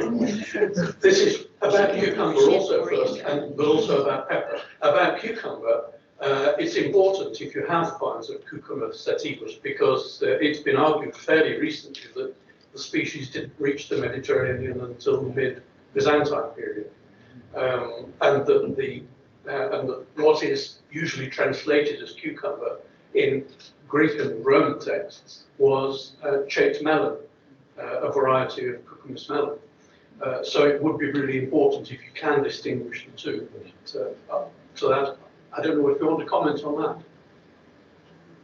I think it's hard because, I mean, yeah, literary descriptions of both cucumber and melon, they probably didn't look like what we have today. Mm-hmm. So they kind of, yeah, they're both kind of like gourds, and one's kind of round and lighter color, and that's the melon. Mm. And then there's the kind of longer, more watery one, and that's the cucumber. But yeah, I'm sure they didn't look like they do today. But I'm pretty. But it's found in enough places that Cucumis sativus is really native to India, so it is an interesting question how quickly it got to the Mediterranean. But the other question was about pepper. Mm. Did I get it right that there's no pepper at Aphrodisias? Nobody wanted pepper. Mm. That's really interesting. Yeah. In considering, this is really relevant to the first paper. In considering the reasons for pepper. Yeah, the fact that it's exotic and comes from India is interesting, but that can't have been why it was brought from India in the first place. people didn't go to India and think we could sell this at a profit in Rome because people want something Indian. They wanted it, didn't they, because it was good for the health and useful in the diet and good for taste. Is that not a reason? I mean, I think it could be both.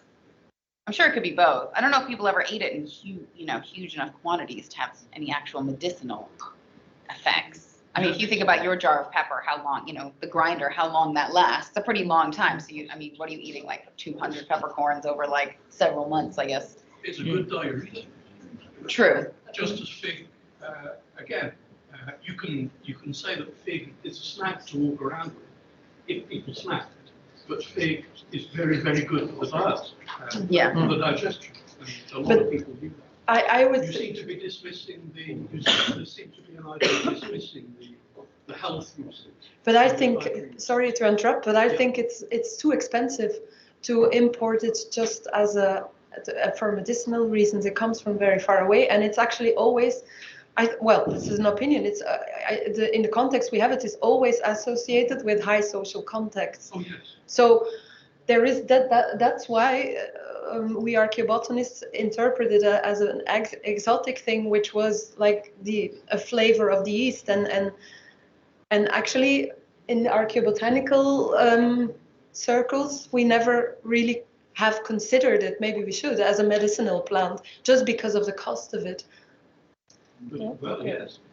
People who have money can afford expensive medicines. And expensive food. People who don't have money can't. Yeah. I just have a quick comment on the pepper, because it comes up in my text, which I'm going to talk about tomorrow. It's a late 13th century text written by someone who was not wealthy. There is a suggestion that they may have used substitutes as pepper, so that pepper was not necessarily the plant we know or we think of, but that there were two types of pepper. So one was the proper expensive spice imported from India that would be, for the very upper classes, which was certainly there. But that may have been also on the pharmaceutical market. But my text mentions both pepper and the pepper that we eat. So these two things. So whether it was, ordinary people, whether they used something that tastes similar as a substitute. Yeah, it doesn't say, unfortunately. It doesn't say. I just have these recipes. There are lots of substitutes for pepper, including the seeds of terebinth. Yeah. There are lots. And so pepper, whatever it was, real pepper from India or not, was very diffused. And in the medical text, it's everywhere. Okay, I see that edible plants raise plenty of interest, despite because the lunch is coming. So I would like to thank all the presenters, and there is a chance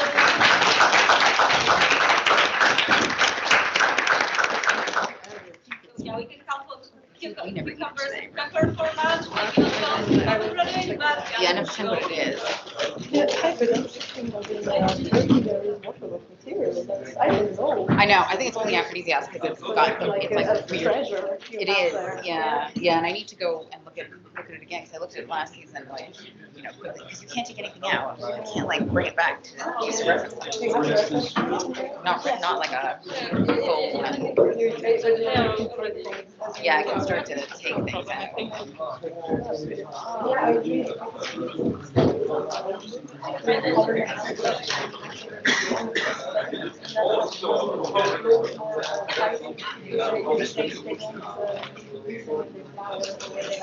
Yeah.